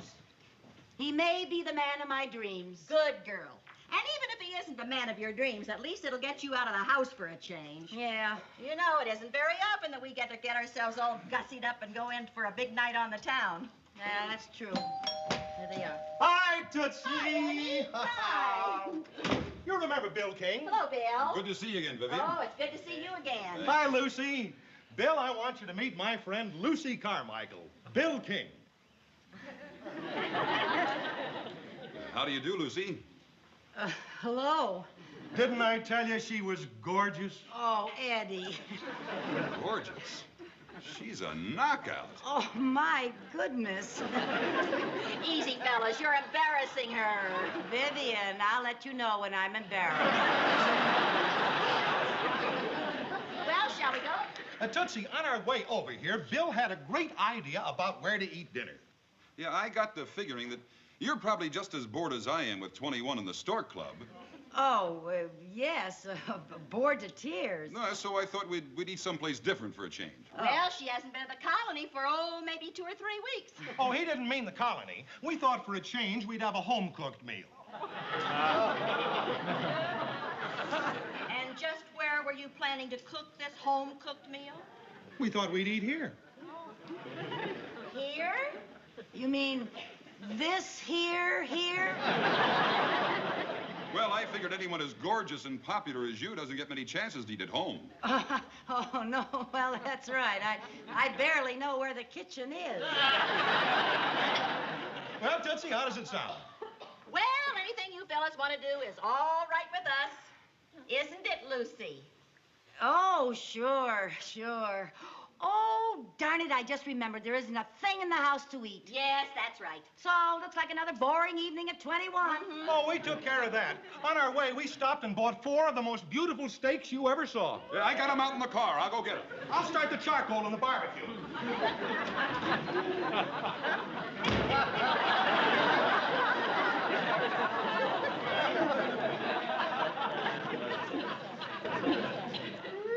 Isn't it funny how you can be dining at 21 and going dancing at the Waldorf and still have the feeling that you never left home? Well,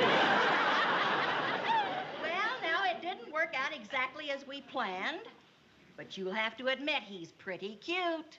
And it's a good thing for you he is, or I'd punch you right in the nose. Oh, now, Lucy, there's nothing wrong with eating at home. And I suppose you could say that dining on the patio could be considered as getting out of the house for a change. Remember what I said? Adjust. Make a man's interest your interest. Whatever he likes to do, you like to do. If he likes eating at home, you like eating at home. All right, Vivian, I'll adjust. What he likes, I like. Here are the steaks. I had the butcher cut these especially for me, 2.5 inches thick. Oh, yum, yum. Say, you know, I just realized something. You're all dressed up. I'll bet you really want to go into New York and you're just being polite. No. I'll tell you what let's do. Let's have dinner at home, and then let's go dancing someplace later, huh? Oh, Viv, that's a keen idea. Well, I'm sorry. I'm afraid that's out. Why? Well, I'd love to go dancing, but I have to get up early in the morning. Oh, well, no sense in... Lucille, we'll go dancing the next time, huh? Vivian, we don't know if there's going to be a next time. Well, I certainly hope so. I'll take the steaks out to Eddie. I like steaks. Now, you two just get acquainted.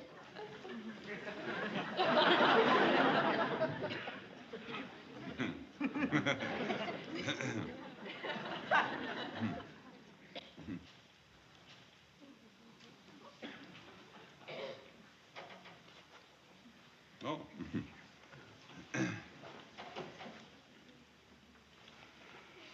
I like your house. Oh, I like it, too. I mean, it's fine if you like living in the country. Oh, I love the country. I love the country, too. I like to hike in the woods. Oh, I like to hike in the woods, too. But for really all-around exercise, I like swimming. I like swimming, too. You know what I really like? That's what I really like. I mean, what do you really like? Hunting. Oh, me too. What kind of hunting do you like best? What kind do you like best? I like duck hunting. Me too. I like duck hunting. No kidding. Yeah, no kidding. Say, I'm going duck hunting tomorrow. Oh. Why don't you go along? Why not? We'll go to my duck club. We'll go to your duck club. I'll bring the guns. Yeah, you bring the guns. There. I'll pick you up at 4 a.m. You pick me up at 4 a.m. What? 4 a.m. 4 a.m.? Are you sure the ducks will be up? Well, I mean, do you think it's sporting to shoot them before they've had their coffee? The charcoal's almost ready. Oh, I'm Vivian. going to make a salad. Vivian, I owe you and Eddie a vote of thanks. You have found me the perfect woman. She likes to eat at home, and she loves duck hunting. Yes, she likes to eat at home and she loves duck hunting. Yeah, Viv, we're going duck hunting tomorrow. Bill's picking me up at 4 a.m. in the morning. Isn't it amazing? Lucy likes everything I like. Good. I'll go make the salad. Oh, this is great. Oh, I like to eat at home. I hate to eat in restaurants. Yeah, I like hating to eat in restaurants, too.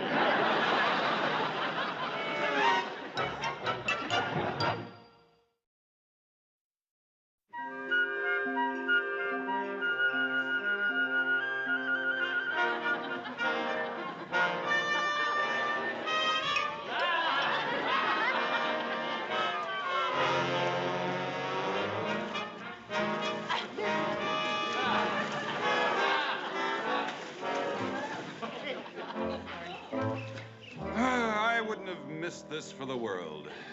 Neither would I. You know, there's nothing like getting up early in the morning. The crisp air, the beautiful sunrise, the birds singing. You know, most people miss all this by staying in bed. Yeah, the poor wretches.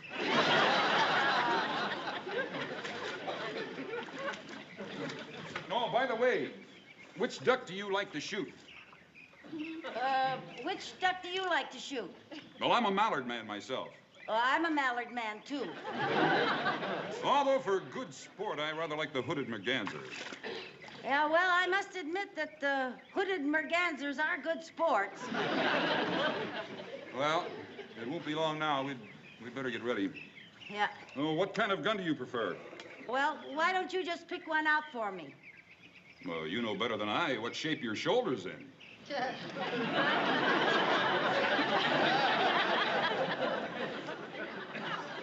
Have you been doing much hunting lately? Well, no, not really. Then I guess you better use this over and under 12 gauge. It won't give you so much recoil. Oh. Boy, it sure is good to have an over and under 12 gauge in my hand.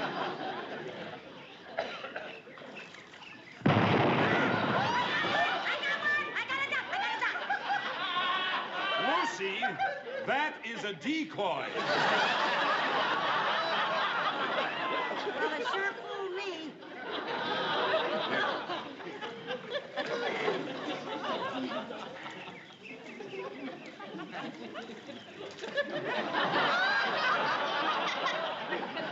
You shot my decoy. I carved it myself. Well, you sure did a good job to fool an old hunter like me.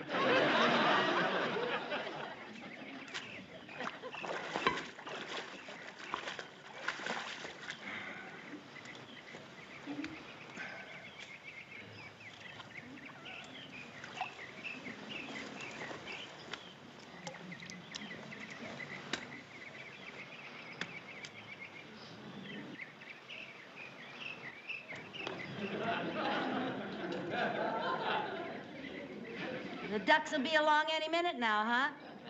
What? Oh. What's that?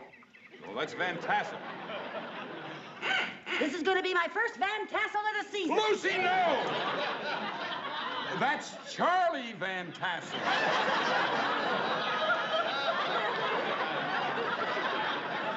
Yeah, he's in the next duck blind. He's giving duck calls. Oh. Anyway, you wouldn't want to shoot old Charlie. He's out of season. No, I sure wouldn't want to. I would. Say, where's your duck call? Did you bring it along? My duck call? Yeah. By George, I knew I'd forgotten something. Yeah. See, I got a new one yesterday. Oh? Sounds just like a mallard. Oh, may I try it? Oh, sure. Yeah. Oh.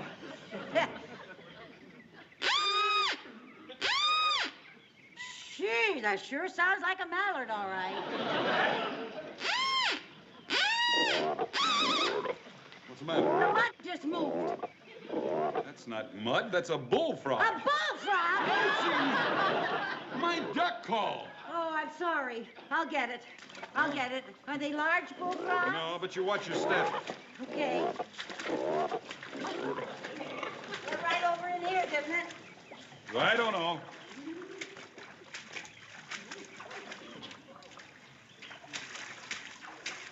Is this the only one you have?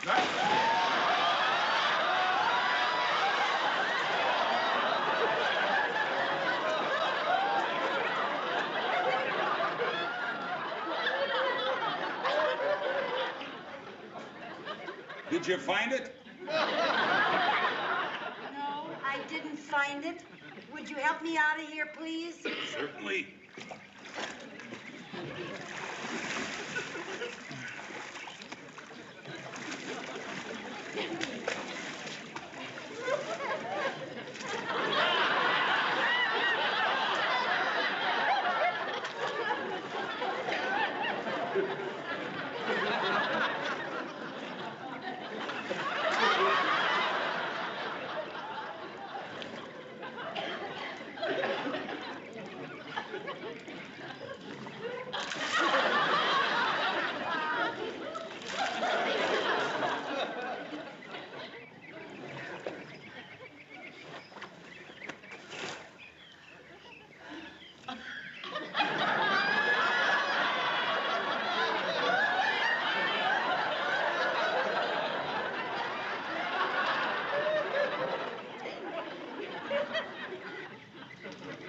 You see something?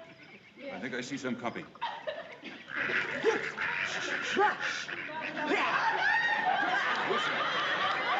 I'm sorry. I'm sorry, but when I fell in that water, I think something must have... Lucy, be quiet. Shh. Oh. Here they come. We're coming in.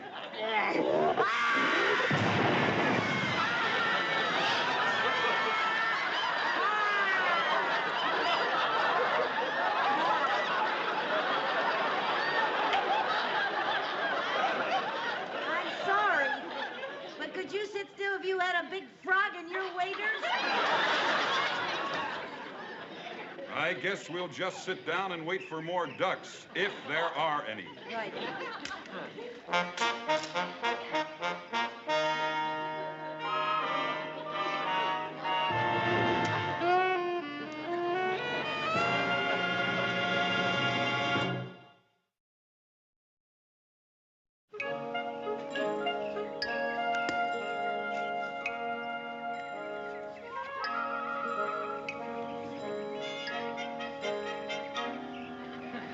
Bill, I have something to tell you.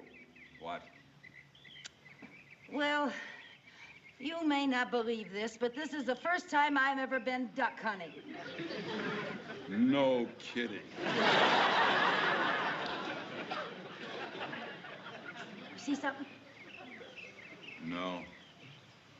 Gee, it's awful I made you lose your duck call. Well, it's gone. There's nothing we can do about it now. Hey, maybe I could imitate a duck call. Oh, sure. Well, I could try. Look, please, if you want to do something for me, would you go wait in the car? Hey, there comes some. No, they're too far away. They'll never come near us. Quack, quack, quack, quack, quack, quack, quack, quack, quack, quack,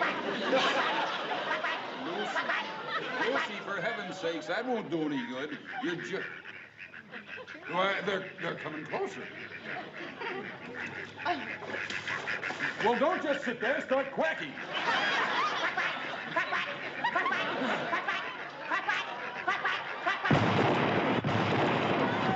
Keep quacking.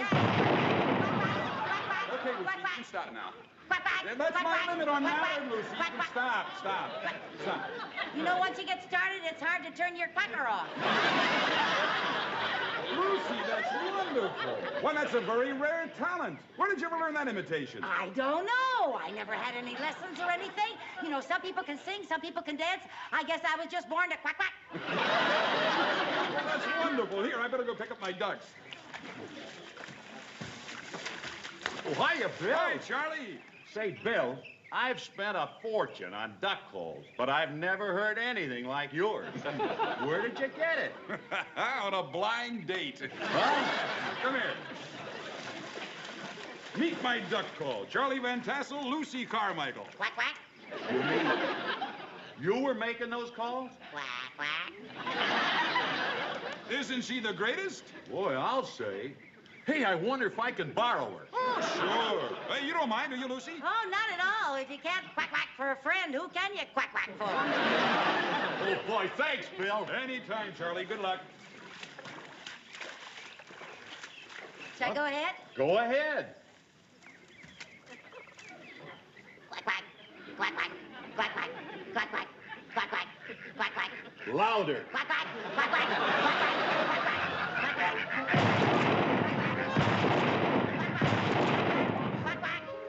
Thanks very much. Oh, not at all.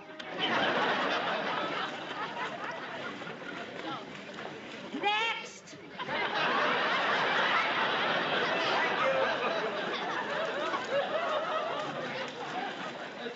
What kind of duck call would you like? Mallard, hooded, merganser, or scout? Mallard would be fine. Okay.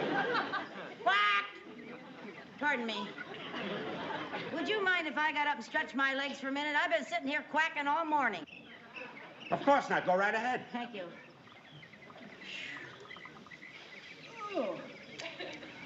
Quack, quack. Quack, quack. Quack, quack. Quack, quack.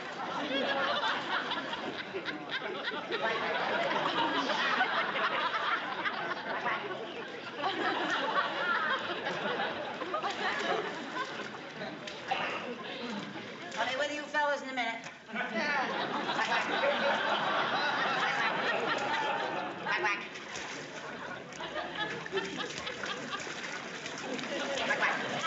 Quack, quack. Lucy, Quack, quack. Yeah. are you about ready? Well, I got all these other fellas here.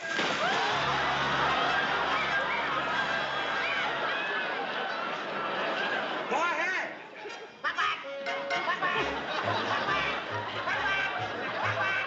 Quack, quack. Quack, quack. Oh, you look darling. Isn't that a new dress? Uh-huh. Bill and I are going out. You mean you're not going duck hunting in the morning? No, ma'am. The duck hunting season ended yesterday, and may I say hallelujah. I couldn't have looked another hooded merganser in the beak. See, it all worked out fine. You like what he likes. Eddie says Bill's just crazy about you. Oh, I'm not sure if he's crazy about me or crazy about my quack quacks. Well, from now on, it'll be dining and dancing every night. Oh, it'll be fun to go dancing. I just hope my feet haven't become webbed.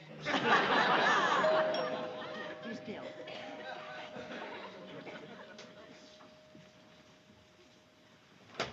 Hi, Bill. Good evening, Lucy. Hi, Bill. Hi, Vivian.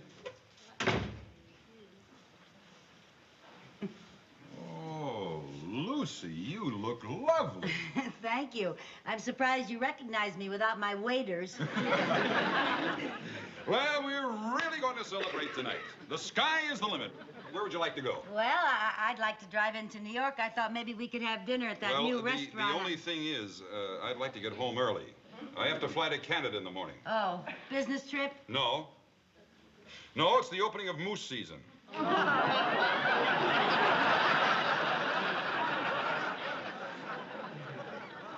The moose season? Say, Lucy, would you like to join me? How are you on moose calls?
Lucy Show, starring Lucille Ball.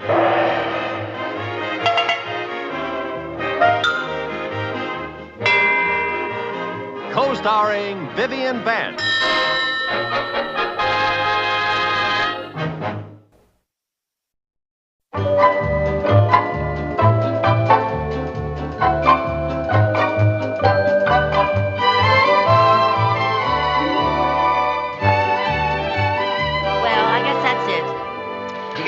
Mrs. Carmichael? I think so, yes. Oh, would you ladies like to enroll in our new art class? Art class? Yes. Gonna meet here every Thursday night. I'll bet you two have a lot of talent. Oh, are you kidding? I can't even draw a straight line. I can't even draw a crooked line. But I thought you two were always enrolling in night school classes. Well, we did, but we stopped. We didn't seem to be getting anything out of them. We haven't met a bachelor yet. Well, let's see. That'll be... Oh, wait a minute. I just thought of something else I have to get. Lucy, what? I better go on to the market. Okay. May I use your back door? Be my guest. Thank you. I'll see you at home. All right, dear. Harold, do you have a world atlas? Oh, I certainly do. They're right over there. Oh. Jerry will get a lot of use out of an atlas. Well, it's not for Jerry, it's for me. He was doing a project last week, and he wanted to know what was England's chief export. All I could think of was Richard Burton. Good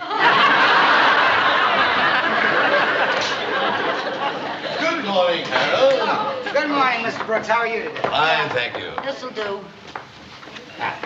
That'll be $4.85 altogether. Okay. Oh! Oh, dear. Allow me. I'm terribly sorry. Oh, thank you. Oh, thank you very much. Oh, that's my sandwich. I was eating it in the car. I didn't want it all.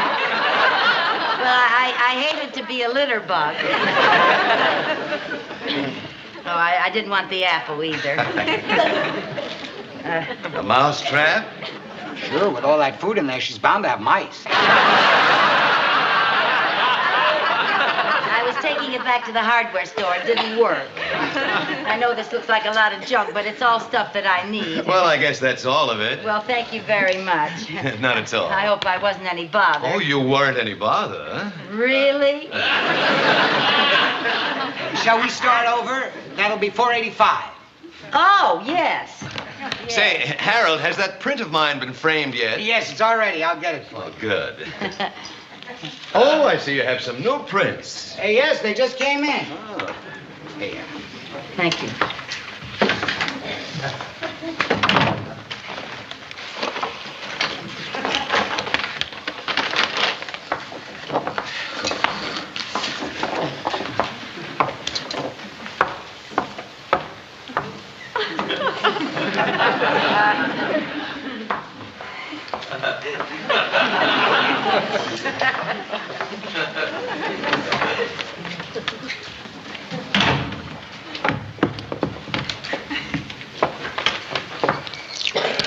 His name is John Brooks III.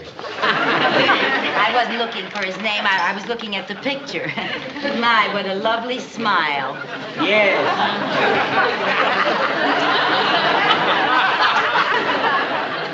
Would you like to be formally introduced? No, that isn't necessary. Well, okay. Well, if you insist. Mr. Brooks, here's your picture. Oh, say, you did a fine job, Harold. That looks just great. Yes, that frame is very becoming to Mona. Yeah. Isn't it amazing what a $15 frame can do for a $1 print? True. So you two haven't actually met, have you? No, so we haven't. Mrs. Carmichael, may I present Mr. Brooks? How do you do? Glad to know you. Oh, nice to know you. That'll be $16.32 tax. Oh, yes, I've got it right here. Oh, say, a beginner's art class, eh? Can I still enroll? You sure can. Class starts tomorrow night. Would you like an application? Oh, I certainly would. I've been meaning to enroll in an art class for years. So have I. But, Mrs. Carmichael, you Never just mind, Harold. Give me an application, please. Oh, would you like to share my little desk? Oh, thank you. You know, You know, the reason I have never enrolled in an art class before is because I've been so busy raising my 2 children all alone. Oh. Of course, you probably, your wife takes care of your children and all. Oh, no, I'm not married. Oh. Well, have you ever enrolled in an art class before? Oh, no, I don't even know if I have any talent. But I do believe that all of us have some sort of creativity bottled up inside of us. I feel the same way. In fact, I think this class might be just the thing to pop my cork. Well, there you are. Yes, there you are. Well, very nice meeting you. Nice meeting you. I'll see you in class. Oh. Oh, thank you. Goodbye. Goodbye.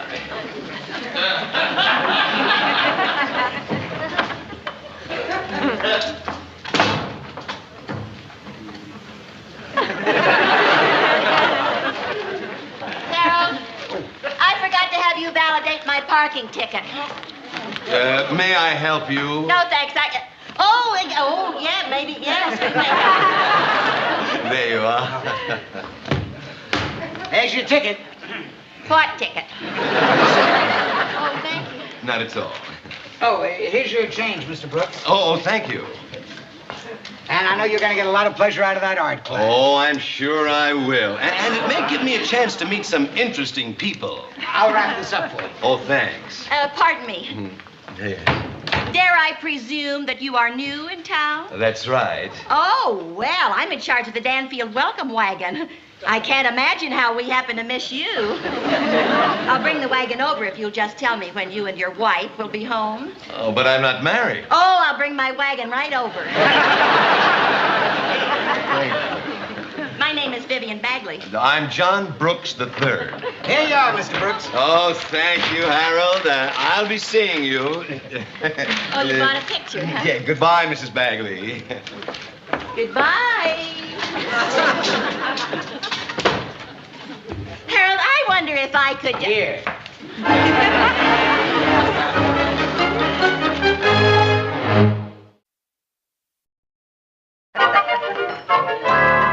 Oh, Viv, I almost forgot to tell you. I'm going out tonight. Will you do the dishes? I was just going to ask you to. I'm going out tonight, too. Oh, for heaven's sake. Well... Oh, I'm afraid I can't do the dishes. Cynthia's coming over and we're studying French together. Well, merci beaucoup a lot. Sorry, I have a Spanish test. Well, oh. I'd love to do the dishes. Well, now, how come you're so eager to do the dishes? I thought you had homework to do. Yes, but I'm willing to forget it if you are. Never mind, young man. I could sure use the practice. For what? For when I get married. A good husband knows how to wash dishes. Well, a good husband doesn't flunk the 4th grade. I think you want to do your homework.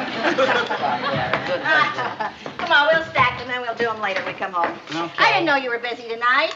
What are you doing? I enrolled in that art class. You did? Yeah. So did I. Well, good for you. You know, Viv, I just got to thinking. There's going to be a big cultural explosion in America, and I want to be a part of it. I met a cute man who enrolled, too. Oh, what a coincidence. 2 cute men in the same class. What's yours like? Well, he's kind of tall and terribly handsome. So's mine. And he has beautiful manners and a wonderful personality. So's mine. And he's just the perfect age for me. So's mine. And his name is John Brooks III. So's mine. John Brooks III? Now, look, Viv, I'll make you a deal. You give me John Brooks III, and you can have John Brooks IV, 5th, 6th, and 7th. Now it's been doing. All right, if that's the way you want it, then it's every woman for herself. You bet it is. All right, and no holds barred. No holds barred. That's right.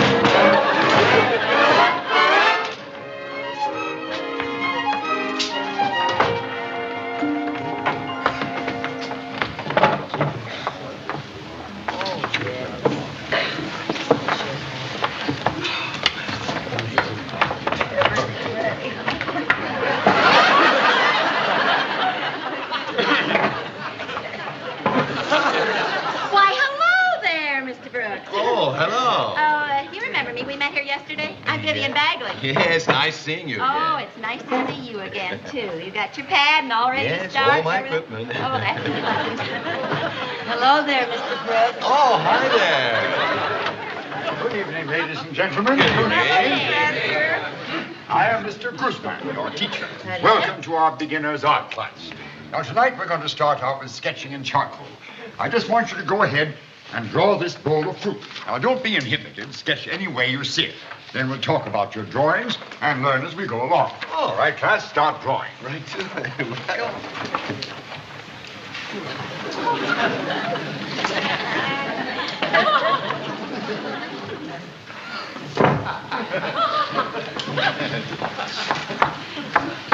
Would you mind changing seats with me, please? Well, I'll be glad to change with you, Mrs. Carmichael.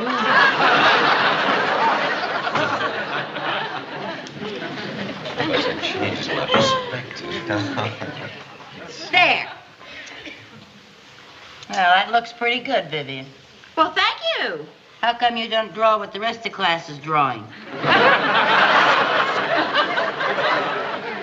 Oh, I broke my pencil. Oh, that's all right. Get one off the table. Plenty of them there. Oh, thank you. My, that's nice. That looks real. Sit down, dear.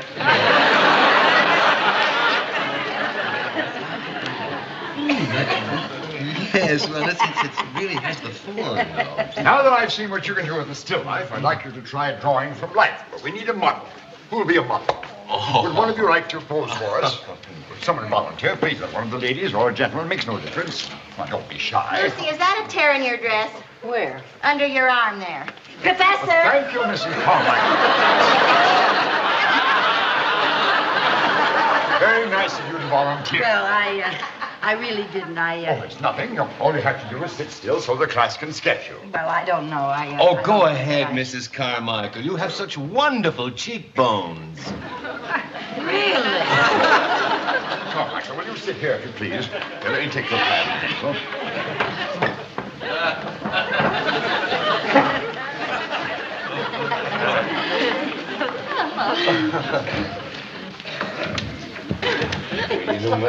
Now, Mrs. Carmichael, will you strike a natural pose? Better make it something comfortable because you'll have to sit quite still and not move for about half an hour. A half an hour? Mr. Brooks. Oh? Could you see my cheekbones from there? Oh, yeah. Don't move. That's it, class. Start drawing.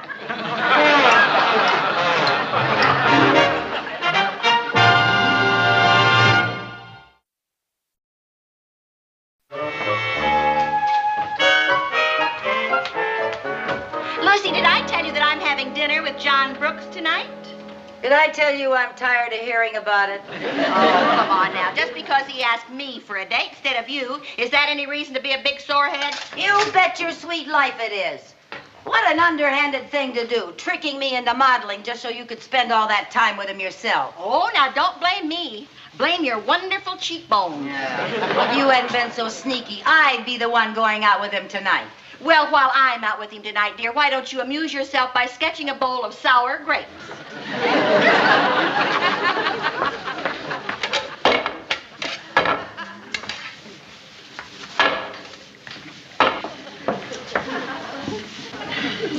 Yeah, well, you're right, Viv. I shouldn't be a sore loser. And just to prove to you that I'm not, I'll clean up the kitchen while you go get ready for your date. I am ready.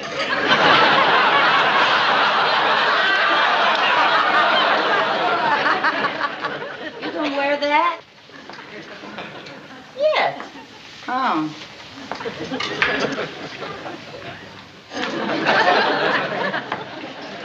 I wonder how late Flo's beauty shop is open. I don't know why. I just thought perhaps you'd have time to go and get your hair done. I had my hair done this afternoon. Oh, I'm sorry, Viv. Yes, I see you did. Well, I guess even Flo has her off days. Well, I thought it looked pretty good. Of course, Flo did squeeze me in between appointments. Yeah. Look, dear, now you don't want to go out with him unless you're looking your best. Now, do you? Well, no. Now, but why don't you call him? Tell him you have a headache. I'd be very glad to go in your place. Well, I thought... Oh, no, you don't. No. I'm keeping that date, and that's all there is to it. But that was a nice try, Lucy. Oh, dear heaven. Dress and hair. Oh, honestly, Lucy, why don't you give up? What's that? That is an apple pie for Johnny. That's an apple pie for Johnny. It's our dessert for tonight. We're going to dinner, and then we're going to an early movie. And then we're going to have pie and coffee at his apartment. His apartment? Uh-huh. He has to work late, so I'm going to take this pie over and put it in his oven to keep warm. And then I'm going to pick him up at his office. He has left the key under the mat for me. Don't wait up for me, dear. I may be very late.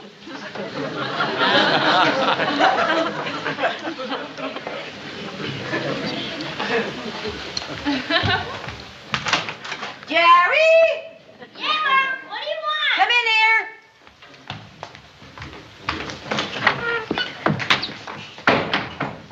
Yeah, Mom? What do you want? I want you to go to the store and get me 3 jars of hot peppers, 2 cans of anchovies, and 1 bottle of Tabasco sauce.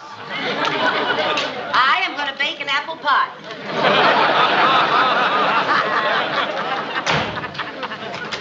An apple pie?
Oh, John, you're so funny. Oh, my. Can't you find the key? No, I don't know where I left it. I put it under the mat. Oh, yes. Oh, here it is. Fine. Oh, dear. I hope you didn't mind not going to the movies. I hate to wait in line. Oh, I didn't mind missing that movie at all. This is the darlingest department. Well, it'll be a lot nicer when I get those pictures hung. It's still a little messy. Say, Viv, would you just throw these into the bedroom while I turn on some records? I just love to. Thank you.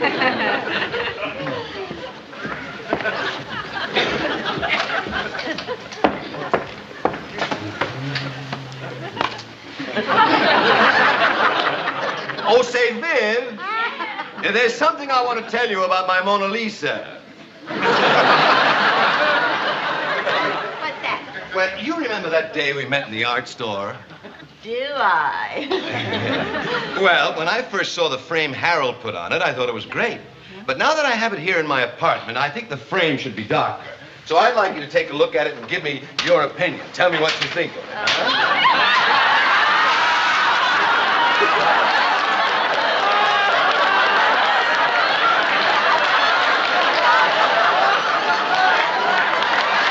Well, tell me what you think of it. What was that? I say, what do you think of it? Think of what? The frame. Oh, yes. Oh, I think it's lovely. I wouldn't change a thing. Oh, good. I'm glad you like it. Now, where do you think I should hang it? What do you think about that wall? Oh, that wall will just be fine. Or maybe this wall over here? Oh, I think it'd look beautiful on that wall. Except maybe the light might be too dark. Oh, yes, the light might be too dark. Oh, well, let's not worry about it. I certainly don't have to think of where I'm going to hang it tonight. No, you don't. Oh, now, wait a minute. Wouldn't you like for me to serve the pie and coffee?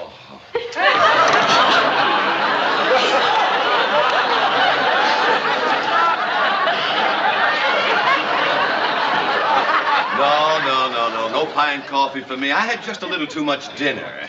Oh, my, that was a wonderful dinner. Wasn't it, though? It's just too bad you couldn't talk your friend, Mrs. Carmichael, into joining us. Oh, I tried to. I just begged her to come along. But you know, lately she doesn't seem to care much about going out. Oh?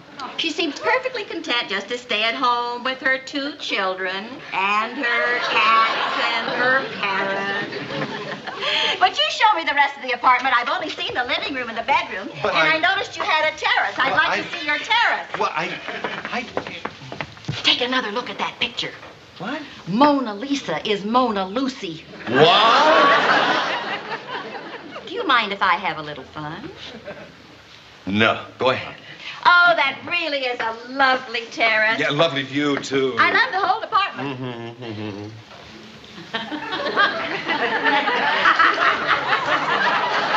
You know something I've always had a mad desire to do? What's that? Paint a mustache on Mona Lisa. Right ahead. You don't mind if I do? Well, the print only cost $1. Oh, you are the best sport, Johnny. Oh, now let's see here. Oh, I've always wanted to do this. I cannot take it.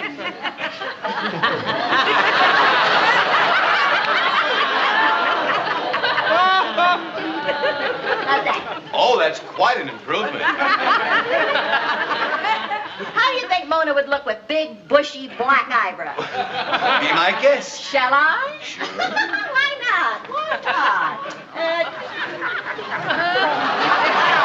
Isn't that great? There, now, how's that? Oh, how about a beard? A beard. A beard. Let's do it. All right, Viv, that's it. That's about it.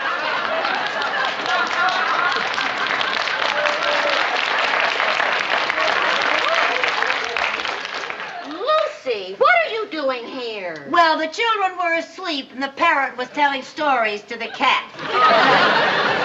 Oh, now, wait a minute. What happened to my Mona Lisa? Well, it's a long story. I'll tell you about it some other time. Oh, no, I'd like to hear about it right now. Well, Lucy. I wouldn't want to tell it right now. Good night. Oh, now, just a moment. Now, I don't know what's going on between you two, but as long as you're here, why not stay for the dessert? Oh, no, she wouldn't want to do that, would you, Lucy? I'd love to. Good. Go ahead and serve it, Viv. You know, I've been wanting to meet some interesting people in this town, but I sure hit the jackpot. Well, let me tell you, there are some very interesting people in Danfield, but I just have a feeling that you are going to be a very fascinating addition, Johnny. Oh, thank you. What's so funny, Johnny? Well, you... What is it? You're about the prettiest girl I've ever seen in a mustache. I forgot all about it. There's your pie, Lucy. Oh, thank you, Johnny, Mary. dear. I completely forgot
starring Vivian Vance.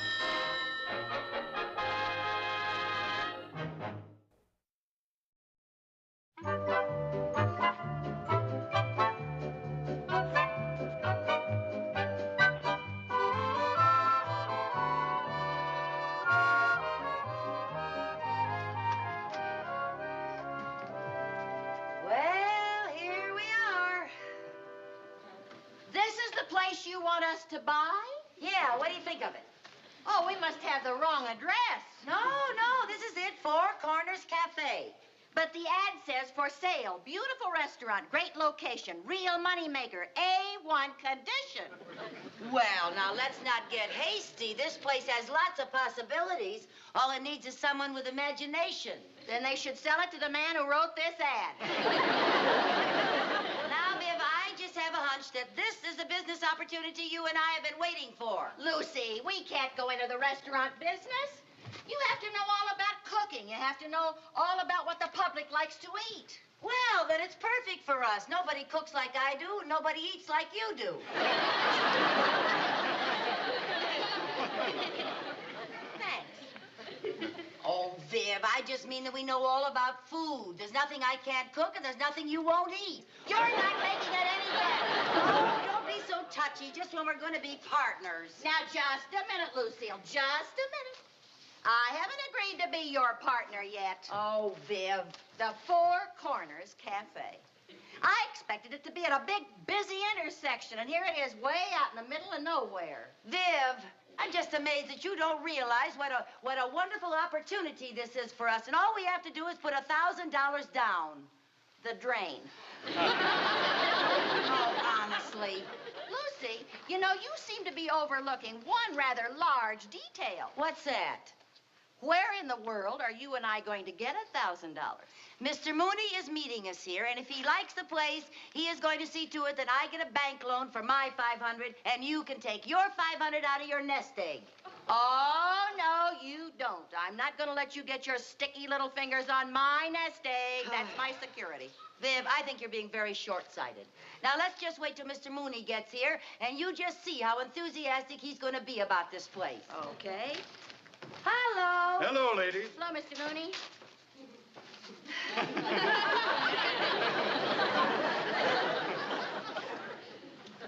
Goodbye, ladies. Mooney. Yes. The least you could do is have the courtesy to tell us what's wrong with it. If I told you what's wrong with it, I wouldn't be courteous. Oh, Mr. Mooney, you are a banker, and you don't seem to understand one of the basic fundamentals of business. And just what is that? You have to spend money to make money. Then you should be the richest woman in the world.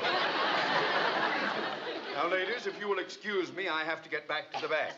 If my bloodhound hasn't lost the scent... Well, looks like we're not going to be in the restaurant business. Oh, I sure hate to let this opportunity of a lifetime slip through our fingers. I'm afraid we'll have to, unless one of us has a rich uncle who's going to leave us money in his will. Wait a minute. I know an uncle I can get the money from. Who? Uncle Sam. Sam? I never heard you mention him. Is he on your mother's side? No, I mean the government. We were in the waves. We're entitled to a GI loan. We are? Sure. Everybody that served their country is entitled to a GI loan if they want one. Is typing 8 hours a day in the Navy purchasing department considered serving your country? Certainly it is. If we hadn't typed those requisitions to order those nuts and bolts, to build those ships, to take those troops overseas, we never would have won that war. You know, the way you make it sound, I'm surprised they didn't make us admirals. Anyway, I know we're entitled, and all we have to do is write to the Veterans Administration. Apply for the loan, wait a couple weeks, and we'll have our $1,000. I didn't know that. Sure. That sounds pretty simple. Well, what do you say? Shall we do it? Why not? Okay, come on. I'll write the letter right away. Good. Oh, wait. Oh, I just had a horrible thought. What? What if somebody buys this place before we get our money from the government? Oh, they wouldn't do that to a couple of veterans. Now, they might. We better buy this place right now. We'll take $1,000 from your nest egg, and we'll put it back after we get the GI loan. That's great, yeah. Okay. We'll take the $1,000 from my nest egg, and then we'll put it... Oh, no, you don't. But your money is perfectly safe. Or are you trying to tell me that you don't trust the United States government? Oh, no, it isn't that. Well, I should hope not. Now, let's get over to that real estate office and settle this deal. Yeah.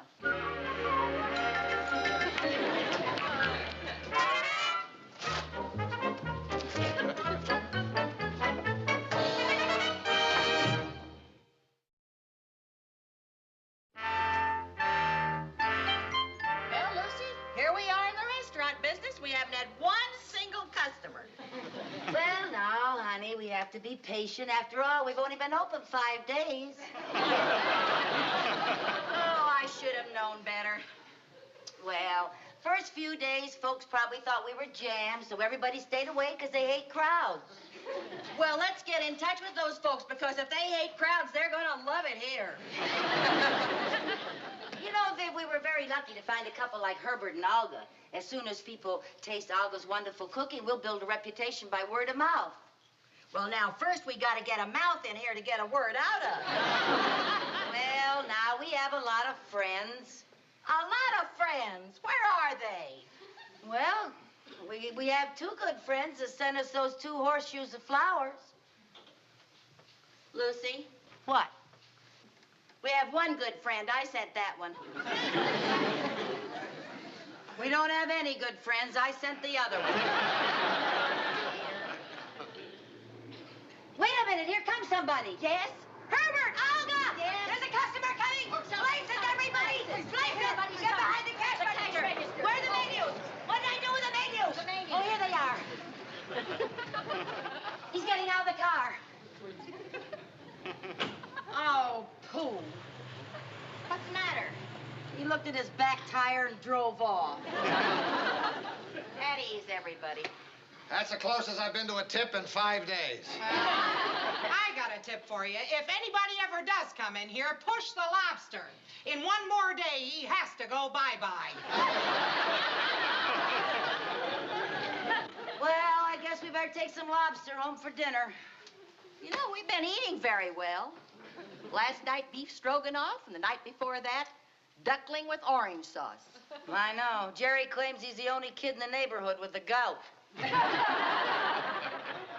I think I hear another car. You don't. Yes? Herbert, Olga, Yes. get your places! Places? There's places, everybody! Oh, back in the cash register! I got the menus. I'd almost forgotten what a customer looks like.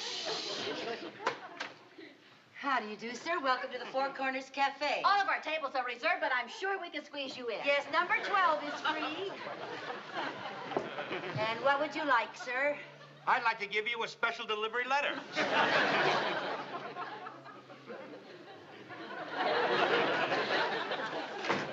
Well, he wasn't a big spender, but he was neat. Look at that napkin. Not a wrinkle. Oh, dear. Oh, cheer up, Viv.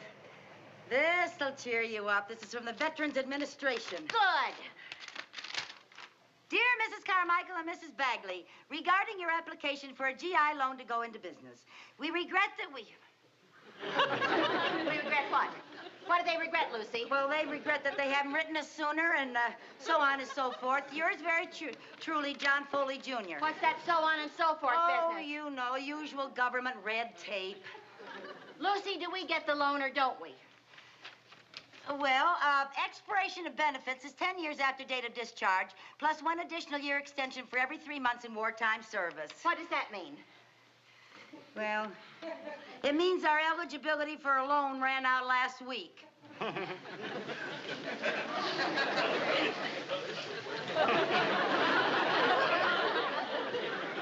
Viv? Viv? Oh, Viv. Viv, say something. You make me sick. Let's not get nasty over a slight error. A slight error? Thanks to you, I've spent $1,000. And what have I got to show for it? A lobster who's on his last claws. You got a lot more for your money than that. What about the beef stroganoff and the duckling with the orange sauce? Look, Lucy, if I want to spend $1,000 for a meal, I'll rent a couple of togas and fly in Cary Grant for a Roman banquet. Well, you don't have to get huffy.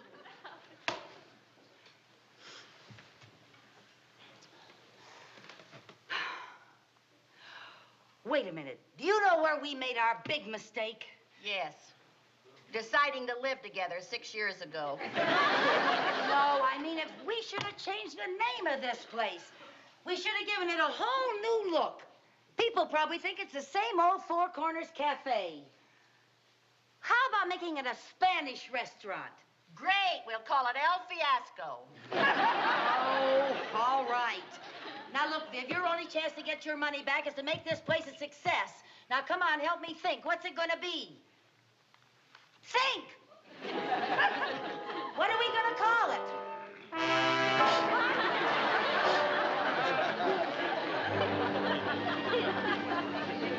Well, Lucy, that was another brilliant idea of yours. Turning this place into a gypsy tea room. Well, you gotta admit it looks cute. Cute it is, but it's been 2 days and we have still to have our first customer. You'd think at least a gypsy would drop in, if only to steal. I hear a car. Somebody's coming. They are? Herbert, Olga, places, everybody. Yeah. Places, listen. Remember now, seat the customer and let us know. We'll make our entrance. Herbie, push the Hungarian goulash. The Hungarian goulash.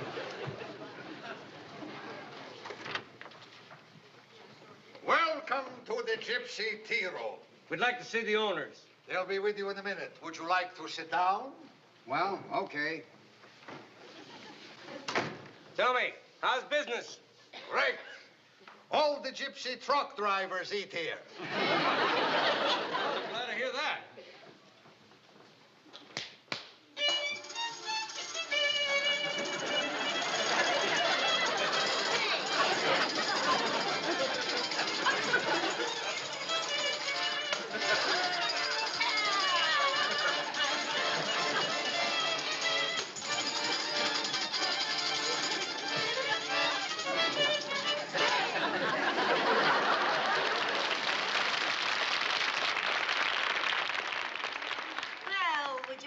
Your palm read? No, we It just... comes with the dinner. Ah, this is very interesting. According to this line, I see that you are about to come into a very large sum of money. Good, because we came here to collect for the money you owe us for the linen supplies. Oh, well, according to this other line, I see that you are very patient and you are willing to wait until we get it. Lady, you are a very bad fortune teller. Okay, Charlie, let's go. Pardon me, lady.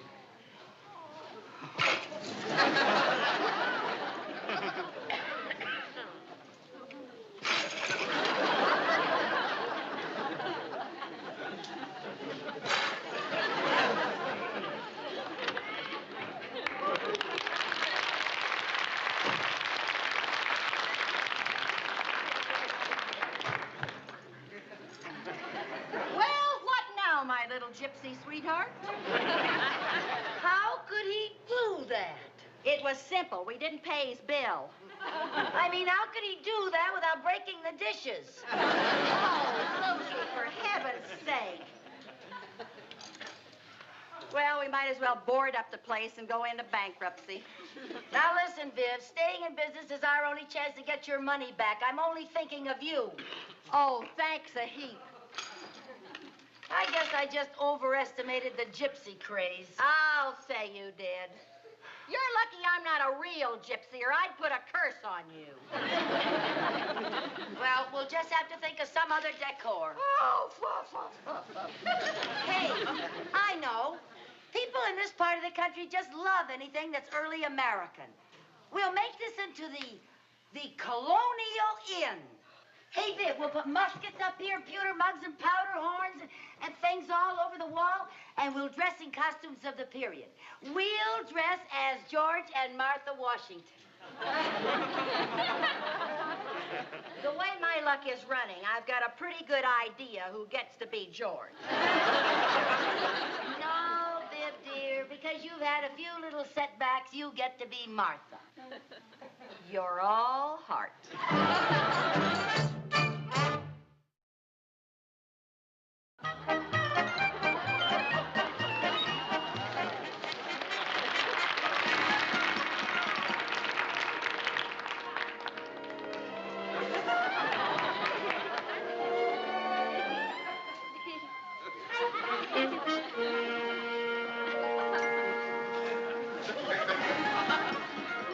Well, what do you say now, George?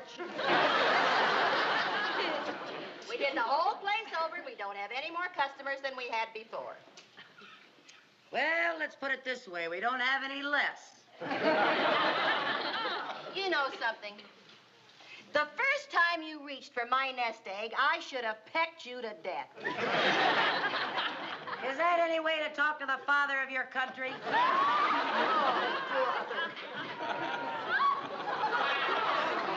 We'd like to talk to you, General Washington. What about? So far, we haven't seen 1 cent of our salary. We'd like our mustering out pay. Now, if you'll just give me a little more time. Now, look. Do you have the money or don't you? And we want the truth. Well, in this getup, I could hardly tell a lie. Okay. We quit. Oh, can't you just stay a little longer? We're bound to get a customer soon. Well, if you do, push the Yankee pot roast. And Martha, take my advice and close up this joint and open up a candy store. You know, I didn't think things could get any worse, but I was wrong. Not only do we have no customers, now we have no waiter and no cook. I don't think they're allowed to leave like that. That constitutes desertion. Oh, give up, General. We're finished. Oh, no, we're not. There's a car pulling up. And a lot of people are getting out. Probably some more bill collectors. Bill collectors don't bring their dates. Dates? Viv, there's a man out there who writes a society column for the Danfield Tribune. Yes? If we can impress him, we got it made. Oh, boy. Places, everybody! Wait a minute. We can't do that. We can't impress him. We don't have a cook or a waiter. Well, you get out there and cook. All right. Oh, I don't know how to be a restaurant cook. Oh, all right. I'll cook and you wait on table. I don't know how to be a waiter. Well, what do you know how to do? I know how to throw away $1,000. Get out here now. This is important. Now, go on. Cook.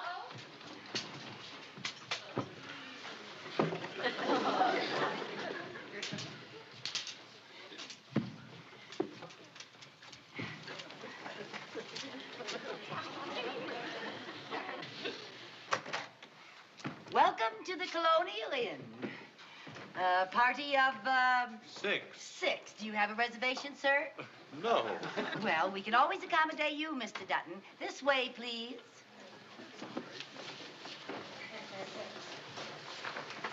There we are.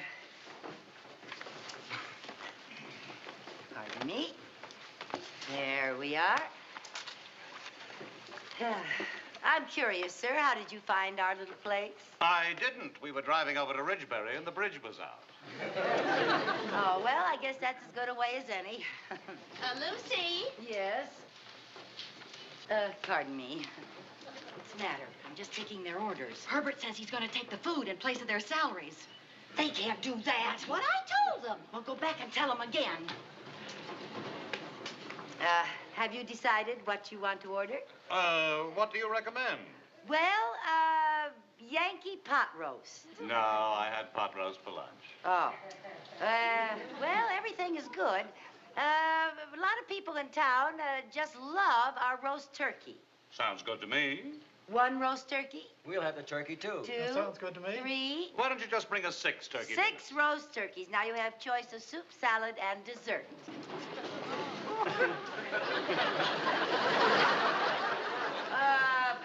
I just remembered we had quite a run on turkey. How about some delicious baked ham? Oh, all right. We're in a hurry. I guess ham will be fine. Why don't you make it 6 ham dinners? 6 ham dinners. You still have a choice of soup, salad, and dessert.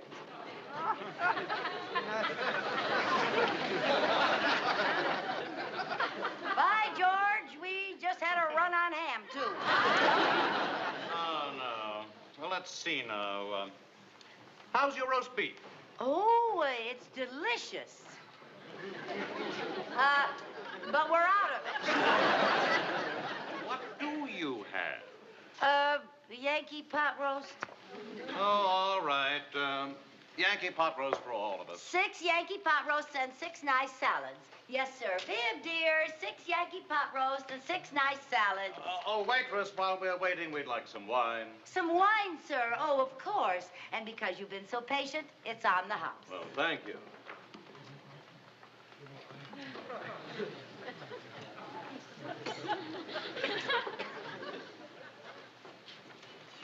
Hi.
Why did you do that? I thought I was doing you a favor. You just lost us the only customers we've ever had. Or ever will have, probably. What are you crying about? It was my $1,000.